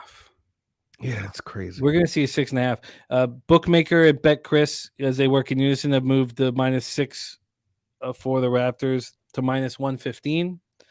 Pinnacle, if you want the Bulls at +6 right now, it's at +101, which tells me that we will see a 6.5. So Maybe we should wait here. Let's review all action. Troy Torrance says, watch that Celtics game again. You'll see a stagnant offense and terrible perimeter defense. It was the most aggravating watching a basketball game has been in, I don't know, 5 years, 6 years. Let's review action here. LJ from H-Town is on the Raptors. Bulls first half under 103.5. He's on the Raptors team total under 109 full game. He's on the Bulls first quarter. He's on Vucevic, points, rebounds, and assists over 30.5. And he's on Caruso, points, rebounds, assists over 10.5. Collins Clips is on Levine 25 plus with the win. The double at plus 275. Joe Yurkovich is on the Bulls plus 6. Yeah. See, and I like the Bulls too. Goddamn. What's the money line? The money line what's the number of the money line? Quickly here. Let's just take one look at it here. Here we go. Money line. The money line right now, it got up to plus 214 14 minutes ago. It's the plus 210 right now at Pinnacle. This opened up at plus 172. So the money line, for instance, the Raptors side, it's moved 47 cents in the Raptors direction. Yeah. Tell me you didn't just say that. It says everyone said Minnesota was checked out with the Rudy Gobert stuff. Joe Yurkovich is going to hold out for the 6.5. I'm going to hold out for the 6.5. Yeah. Yeah. Let me hold off on that. All right. That is the play-in game here. Bulls, Raptors. A big deal here in the household. Let's move on to the next spot. Very fascinating. Very, very fascinating. I can't wait to cap this game. We've already heard from DC Capper. He's on the Pels minus 5.5. Wow. Rob Free says OKC's 21-11-1 against spread as road underdogs. They have a lot of scoring options and an excellent chance of pulling the upset. Piker says he think he needs a visit from Omicron. We've missed Omicron. Oh yeah, where is Omicron? Yeah, good. It's gone. It's thank God. But I do like that Omicron. There are some Omicrons I don't like. Nasty Nate said he had a great time watching that Celtics game. Oh, of course he did. All right. Stay calm. Stay calm. Man, I tell you. Stay calm. All right, let's talk about the 9th place versus 10th place in the West. Oklahoma City Thunder 40-42, 16-25 on the road at New Orleans Pelicans 42-40, 27-14 at home. We're at the Smoothie King Center in New Orleans, Louisiana. OKC 2-3 over their past 5, playing at pace 102 possessions a game. The Pelicans 3-2, playing at pace 98.35 possessions a game. Picks from Dave says CJ McCollum points, rebounds, and assists under 33.5. That's yeah. Let's go to the line history for this one. We had this open up with the Pelicans at minus 5.5, minus 102. They're minus 5.5 at even money. So there's been a 2-cent move to the Thunder. 2-cent move to the Thunder. Let's take a look at the total. This total opened up at 229.5, is now at 227. Look, everybody knows that 70% of these games in the playing games have gone to the under since it started. Mike M says Thunder are 31-4-2 to the under on the road versus the West. If the line is shorter than plus 6. He also says Pelicans are 2-9-1 against the spread and 10-2 to the under at home versus a non-division opponent on the line shorter than minus 4. Rant says that he preferred yesterday's games. Yeah. All right. Let's bring up the cash flow here on this one. We have, let's get all markets. Here we go. So we have 67% of the tickets and 69% of the cash on the Thunder. Okay. The 5.5 is juiced. On the total, we have 54% of the tickets and 77. Oh, sorry, that's the wrong one. Sorry, my bad. We have 71% of tickets and 83% of cash on the under. Joe Yurkovich says Thunder slow it way down and run half court through Shea. Says Pelicans crazy D as well. Bo Jackson says, how is OKC going to stop Ingram? Is his question. Thunder coming off their second straight win, 115-100 at home over Memphis on Sunday. Undermanned Memphis squad. Shea was spectacular this year. 31.4 points per game. Giddey was great. And then Lou Dort and Jalen Williams can do a lot of things for the squad. Pelicans had their 2-game winning streak snapped, a 113-108 loss in Minnesota on Sunday. Zion won't be returning tonight.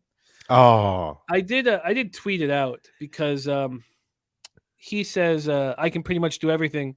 It's just a matter of the level I was playing at before my hamstring injury. I'm just a competitor. I don't want to go out there and be in my own head and affect the team.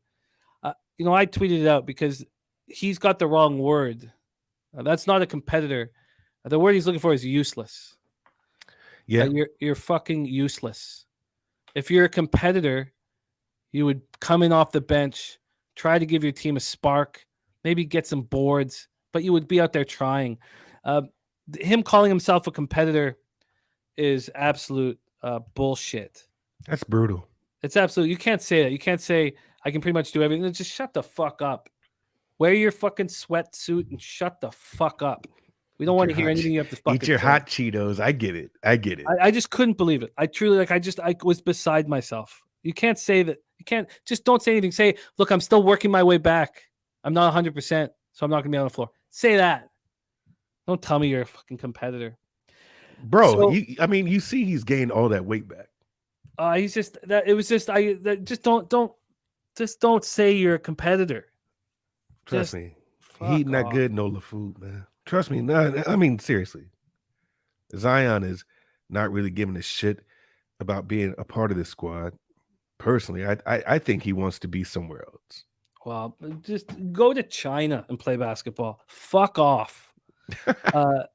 So the Pelicans did this last year with BI. They had no Zion, and they were great.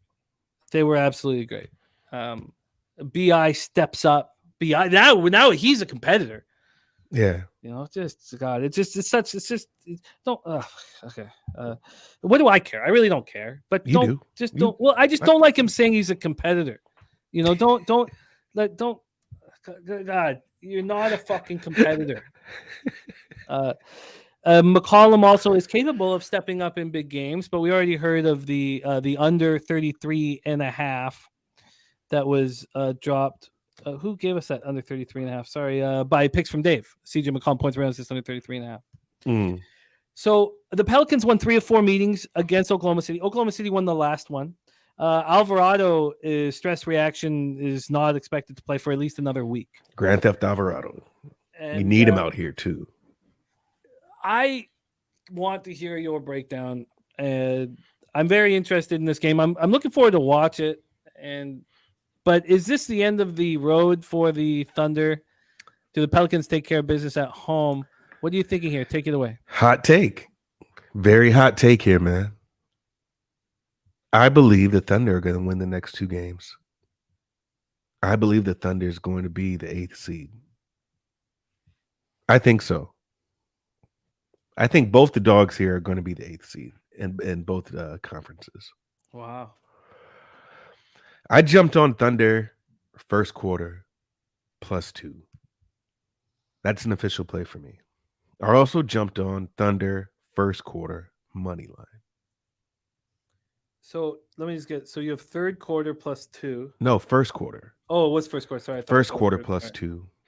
I don't know where that number is now. Are you going first quarter spread and money line? Yes, sir. Wow, Yes, sir. Okay, break it down. So the thing about this game is this kind of toggles in between the tinfoil hat theory and just really about players who can play more freely when they're not supposed to be there. Right. And I honestly believe the Thunder knows they weren't supposed to be there, but provided how we discussed last week, the business of basketball actually put them there. And there was no way in hell that Dallas was going to give up that protected pick. No way. And so it set up a roadmap for the Thunder to really get in. And they didn't really have to do much. They just had to be better than Dallas. And Dallas was going to make sure of that. Now, if you dig a little deeper into that whole first round protected pick, do you know if Dallas would have tied with the Thunder? I believe the Thunder had the tiebreaker. They also have a coin flip when it comes to picks, I believe, where they would. So it goes a lot deeper than that protected pick. I say all that to say that when you have a team that can play free, a team that actually, I mean, they lost Chet Holmgren before the season started. There's been no Poku there. This team is still like developing, right?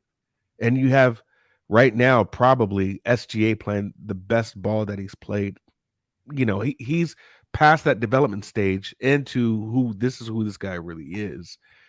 You have a team with the rookie head coach in Daigneault who's kind of figured it out on the fly. I just believe that's a team that is going to have a little more confidence than the Pels, who let Minnesota get back in it. Honestly, there's no way the Pels should have lost that game. First quarter, the Pelicans were up 30-18. You lose McDaniels and you lose Rudy Gobert, and New Orleans cannot find a way to win that game. So you have teams going in opposite directions, if you ask me. And what makes a lot of sense, but then there's more to the story than the numbers. Look at the first quarter numbers with these two teams right now. Last five for the Pels, 26 points. Last five for Oklahoma, in the 30s. Now, there's more to the context of that because we know Oklahoma has played some teams where they really wasn't giving a fuck their last couple of games, right? But all in all, it gives Oklahoma a little kind of intention to find their stride and carry that on into the postseason in a game that they're not really even supposed to be in. So you have a team that's loose and free that could play against a New Orleans team that, I think when it comes in the long run, New Orleans is more hurt, than helped at this point, with no Zion being there, with you completely depending on Brandon Ingram, with no Grand Theft Alvarado there, depending a lot on CJ McCollum to make his shots, depending a lot on Trey Murphy to make his shots. It's not going to be an easy game for New Orleans. And so I say all that to say I do like Oklahoma City. It's more of a gut play to win this first quarter outright, but definitely to cover the spread. And I'm leaning toward that 5.5. If I think they're going to win the game outright, I should take them the whole game as well, because we've seen the recent collapse with New Orleans. So for right now, I like first quarter +2 and first quarter money line here. And it's just honestly me thinking about a team who is playing more freely, and they have nothing to lose. They shouldn't have made it this far. So this season has been a success for them, considering the players they lost in the beginning of the season. This is a success story for a rookie coach, in my opinion, who's done a really good job with a bunch of young kids, and they can go out there and just play balls to the wall, man. Pelicans got more to prove. So, in my opinion, this is a Thunder spot. I do like them. May get to the full game, but for right now, officially first quarter money line and first quarter +2 and 2 or +2. And I'll end that to say this, Jay. This is the crazy thing, and this is why this is more of a gut feel. New Orleans has smacked the Thunder in the first quarter in every game they've played this year. They've smacked them. Every game they've played this year, they've smacked them. So that goes to tell you it's more of a gut feel here, but I do like OKC in this spot. That's a great breakdown. So you don't think the fact that the Pelicans shined last year in this situation is going to help benefit them here, or you think the fact that the Thunder come in with no pressure and no expectations lets them play loose and makes them dangerous? That's my main angle. That's it right there. I just honestly think, man, that when you could play freely and open, not be afraid to make the mistakes and things like that, you can just, things become to get a little easier, right? Like the Pelicans, they might be conservative on their shots. They're not going to play as loose because they know they need to win this game. And you got to turn around and play against a team that you just were beating in the beginning. There's just more pressure there, right? More pressure there. So I'm going to take the least pressure team, in my opinion, a team that's not even supposed to be there. And so the funny thing is this. They got that first quarter at 58.5 points, bro. 58.5 points in comparison to the Bulls and Raptors game at 52. Right, this was before the segment started here where I looked at those numbers. So somebody's going to play free and somebody's going to make shots. And I just think that's coming on the OKC side. Lastly, I'll say this, and this is why I wouldn't even not knock the over on that first quarter. New Orleans puts up 30 points in the first quarter on this team. But in their last games, they're going 26.5 points. So I just like OKC to kind of come out free, go balls to the wall. Don't know what will happen, first half, end of the game, but I'm really confident in that first quarter. And LJ likes the first quarter over 58.5. There you go.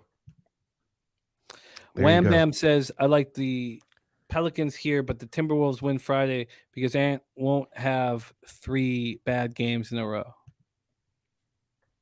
Yeah, that's crazy. That's crazy, Wham, because I thought Ant-Man was gonna have a game yesterday, to be honest with you. I thought he did. I thought he was gonna have a game. So Piker says the only thing that's giving him pause taking both dogs is that it seems like Derl gives a fucking shit. And he would prefer if you just if I don't give a fucking shit what the spread is. Yeah. Yeah, I mean, maybe it's just me just doing a lot more overthinking. But I like both dogs here. I do. Well, let me know. Tweet it out. Tweet it out if you move on them. Great to have all these great NBA cappers in the chat. Wham Bam 3030 gave us the Hawks with so much confidence yesterday. Money lines. Oh, he did. Yeah. Hey, Billy was on the Hawks. You know him. He and Dutch was going back and forth. Dutch was on Miami, man, and I was kind of geared toward Miami, but I was in church on that game. But the Hawks came out and put them things on them, bro. Early. Man. It was just a disgrace. But you can't just flip the switch. You can't do it. You have to have shown before that you can flip a switch. They've been bad all year. They deserve to lose. Troy saying Wham was right, man. Yeah, man. Wham Bam 30-30, Wham Bam 3000. Troy Wham says the heat is over. So, we already heard here that our guy Derl believes that both 10 seeds will be in the playoffs. I do believe that. All right, let's review all action in NBA. I've got the moneyline parlay that I've been speaking about nonstop live, and I will go for the middle with a little more than half of my original bet. That's been the plan all along. I'm going to stick to it, even if I feel like the Raptors may be the sharp side. And at this point, we have action from LJ. We have Joe Yurkovich, Abel A, bunch of cappers on the Bulls. We have not heard anybody really on the Raptors, which is concerning. LJ give us Raptors, Bulls first half under 103.5. Raptors team total under 109. Bulls first quarter +2. Vooch points rebound assist over 30.5. Caruso points rebound assist over 10.5. Kong's Clips give us Levine 25+, and they win at +275. Then in this last game here, the 9:30 p.m. start, we have DC Capper on the Pellies, and we have Derl on the Thunder first quarter +2 and first quarter +140. TNT likes the Raptors. So there we go. Okay. There's Diesel Eugene. That's great to see you. Tori Coker says Bulls and Thunder is the play. Yeah. We also heard that LJ is on the first quarter over 58.5. In this Pelicans Thunder spot. Derl, thank you for taking the time to roll with us here. He got first quarter +2 and the first quarter money line +140 on Oklahoma City. If you do anything else, please tag me in a tweet so I can retweet it to everybody so they know what the plan is. Okay, so you're thinking this Bulls game is going to 6.5? Yes, I am.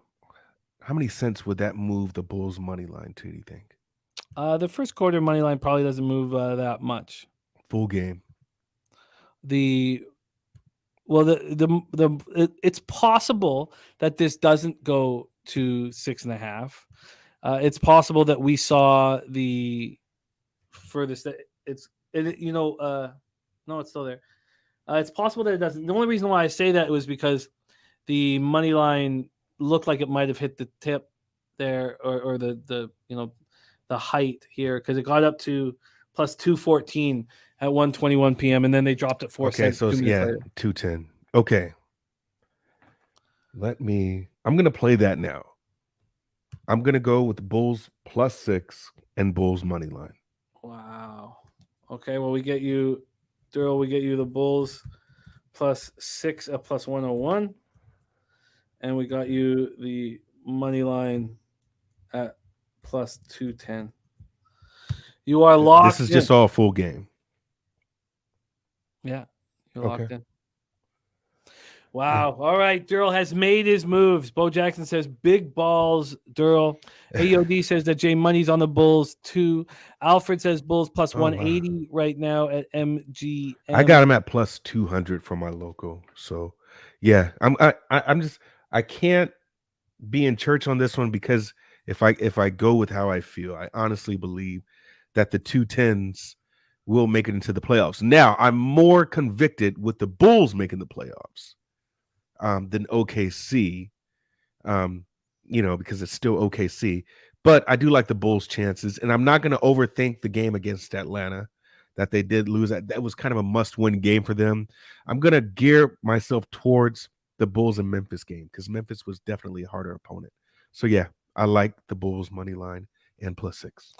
Parlay Streets rolling with us says Pelicans top 10 defense. They can stop OKC, and OKC can't stop them. Says Pelicans will be ready. Ray Charles says Levine over 25.5 points. White over 1.5 threes. Giddy over 14.5 rebounds and assists, and over 6.5 assists. There you go. There you go. Mike M says so much Bulls love. Toronto chose this squad and decided not to sell deadline for a reason. Tommy didn't just say that. Says everyone on the Bulls be careful. The line moving up is telling in his opinion. Could be reverse line movement though. I listen. Tommy just didn't say that. I saw that because that line went up before I got on. I'm like, okay, yeah, maybe I'm off, right? But it could, the line movement. What I've started to learn really is, and it's just connecting with a bunch of cappers, and that is the books just want equal action on both sides. Right. So however they got to move that line to get that, that's what's going to happen. I don't believe that anymore. I haven't believed that for years. Okay. So you think differently. I almost want to say that I know differently. The books are trying to beat us. Well, yeah. They don't care about the 50-50 anymore. But it's not, I mean, the books are getting paid regardless. Right. The books want to get paid more than what 50-50. They don't care about that. They want beautiful buildings, and they're getting them. They're actively trying to beat us, and that's why they open their arms up to certain action, because MIT students tell them that the public is betting the wrong bet there, and let them bet as much as they can. That's what I believe. So I don't, and I truly believe it. Like it's not. I'm not wondering about it. I just know that at this point that we see it. There's so many times where they are not looking for 50-50 action because they know that they have an advantage, and over a huge quantity of action that they're going to make way more than if they go 50-50. So the idea that the books were taking 50-50 action, I think that's almost like. That was like 15 years ago, 20 years ago. Like I think it's been changing for a long time personally, but it's part of the fun of what we are dealing with right now is having different ideas of what markets are doing, different ideas of games. I mean, it makes it fun. It's not one person that, on the other side against the other, but the reason why Pete is so scared, the reason is that, the books are becoming more and more and more efficient. Right. And I agree with that. And, they're winning at a very high rate because they're not trying to get 50-50 action. So Tommy didn't just say this. A lot of people like the Bulls at +5, so the books are not making it 6. Books can be wrong, but that would give me pause. Oh, I get it. Tommy didn't just say that. And I would not be doing this if I didn't have 2 units on that moneyline parlay and just, cutting the potential loss and anger and going for a middle. So that's the reason why I'm going to be on the Bulls at some point. Joe Yeager says the Raptors getting too much love for being at home. Yeah. So. Piker says, do you think that with all the tools available to cappers now that the books are actually tricking us, steaming up the wrong side? I don't, because the recreational players outweigh the pros still in a big way. And that's why the books limit the winners or kick them out. So no, I don't. I think they know that the recreational gamblers are going to lose and lose and lose and lose. So, I don't, but I hear what you're saying, Piker, and that's been brought up a few times that the books are messing with us. But there's always going to be enormous amounts of recreational cash that's just taking candy from a baby. Troy says not in terms of handle, but they how many books will let you make these big bets? Especially the offshores. If you're winning, they'll limit you or kick you out with the quickness. Yeah. That was fun breaking this down. I can't wait to have real giant games next Wednesday here on the show with you, Derl, my man. Derl has added the Bulls +6 and the Bulls money line, so we are in business there, and we have Thunder first quarter +2 and first quarter money line. Follow our man Derl on Twitter at it's Derl. Derl, any last words for the cappers supporting the show? Thank you. Appreciate it, man. Learned something today, and I'm always in a position where I like to learn stuff. So yeah, peace and love to everybody in the chat. I appreciate y'all. Jimmy, as always, it's good talking ball with you, man. It's been a good day on this side of the grass. I'll see you next week. I love it. There he is. It's Derl. Let's review all action, and man, do I need a bounce back spot in the worst way. 2-0 in the bottom of the third in the Yankees-Cleveland game. I'm on the under there. I did stay off that Chicago, Minnesota spot there from backing Giolito. I kind of wanted to. We have it tied up now in San Diego, New York Mets. Dick Mountain pitched well. He pitched well. So, 2 runs. Houston only put up 2 runs. It was just that the Buccos couldn't get any, and maybe I should have looked at the first 5 under there. But I'm pretty excited about today's action, and I need a bounce back badly. Let's review all action here. I have some interest in this under 1.5 in Montreal. First period under 1.5 Montreal New York Islanders. I don't think I'm going to get there. I'm on the Stars -1. I would sure like to see the market moving towards that spot. Let's go over there now again. No, it's not so. Look, I know that there's going to be sharp money on the Blues, and this is a spot that does not concern me. We shall see. Damn it, 3-0. Thank you, Coin. Shit. And that was the Gambler's First Glance on the Tribe. So then I can't get on the Flames, even though they're going to try. They're going to try with this kid in net, and I think this kid's a real deal. Cuban Connect, Cubs, Orioles over 8.5, St. Louis first 5, Diamondbacks +1.5, Stars over 6, and Thunder +5.5 for Cuban Connect. Thank you for sharing that with us, Cuban Connect. I just copied and pasted it.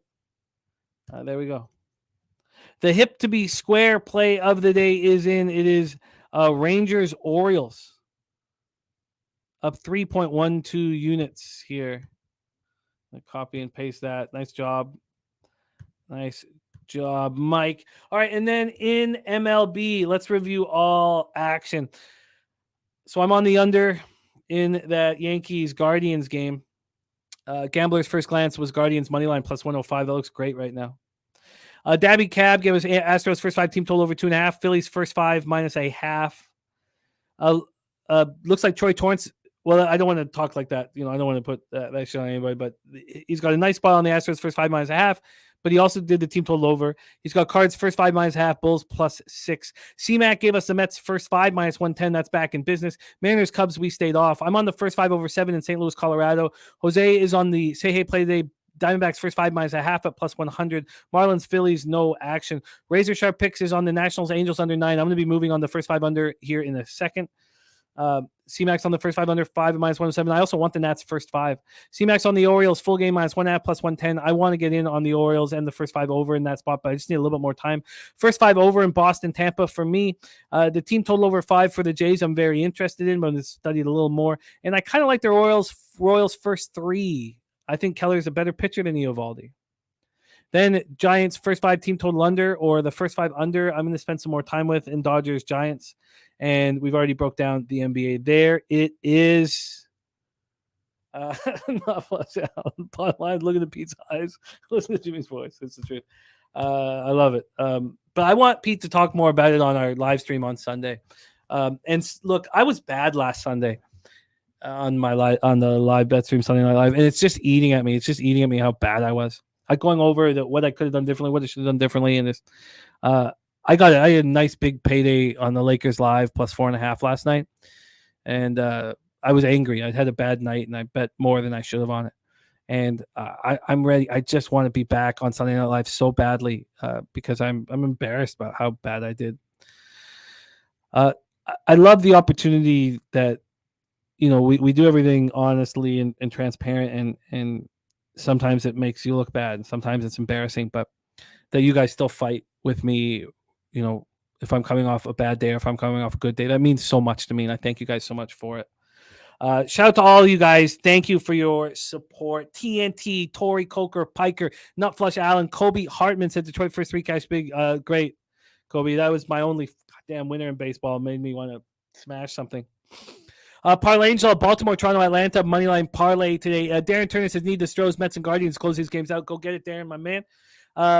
Bo Jackson, Real Deal Prime, Cuban Connect, Rob Free, Coin, Rick J, Billy Friedrich, Alex Hills, Rants, LJ, Piker. Thank you guys. Wham Bam, 3000. Joe Yurkovich, tell me you didn't just say that. All you guys. Angel Valentine, who's on Levine, saying Levine going to eat. Ray Charles. Thank you guys so much, man. Truly, we have nothing without you guys. Tongue-tied. I love it, tongue-tied. Thank you. DC Capper, go get that cash. Keep the winners coming in. And thank you. We have big shows coming up on the channel in an hour and 5 minutes. The Walking Dead starring Sharpie. At 4 p.m. Eastern, we have NBA Pub Hub. At 5 p.m. Eastern, we have Say Hey Plays of the Day. And let's get that money. Burn one tailed the under 9.5 and took Cleveland live -115. I love it. Let's get it. Burn one. Gas report. Thank you. Thank you all you guys. God, I need a day today. It was really I couldn't sleep last night. I'm just a shaky mess after a shit day. Because the stakes are high, man. This is really, really important. So we can't just sit around here and not succeed, or we can't keep doing it. So let's get that fucking money. Enjoy the playing games tonight. Let's get this money in afternoon baseball. But most importantly, thank you so much for your support. Tomorrow we have Mr. Gokster in NHL. We have Jose Bouquet in MLB. And we have Billy Brisbane in NBA. But most importantly, let's get that fucking money. Let's get this fucking money. Let's it! Hey, Los Bookmakers, milk that.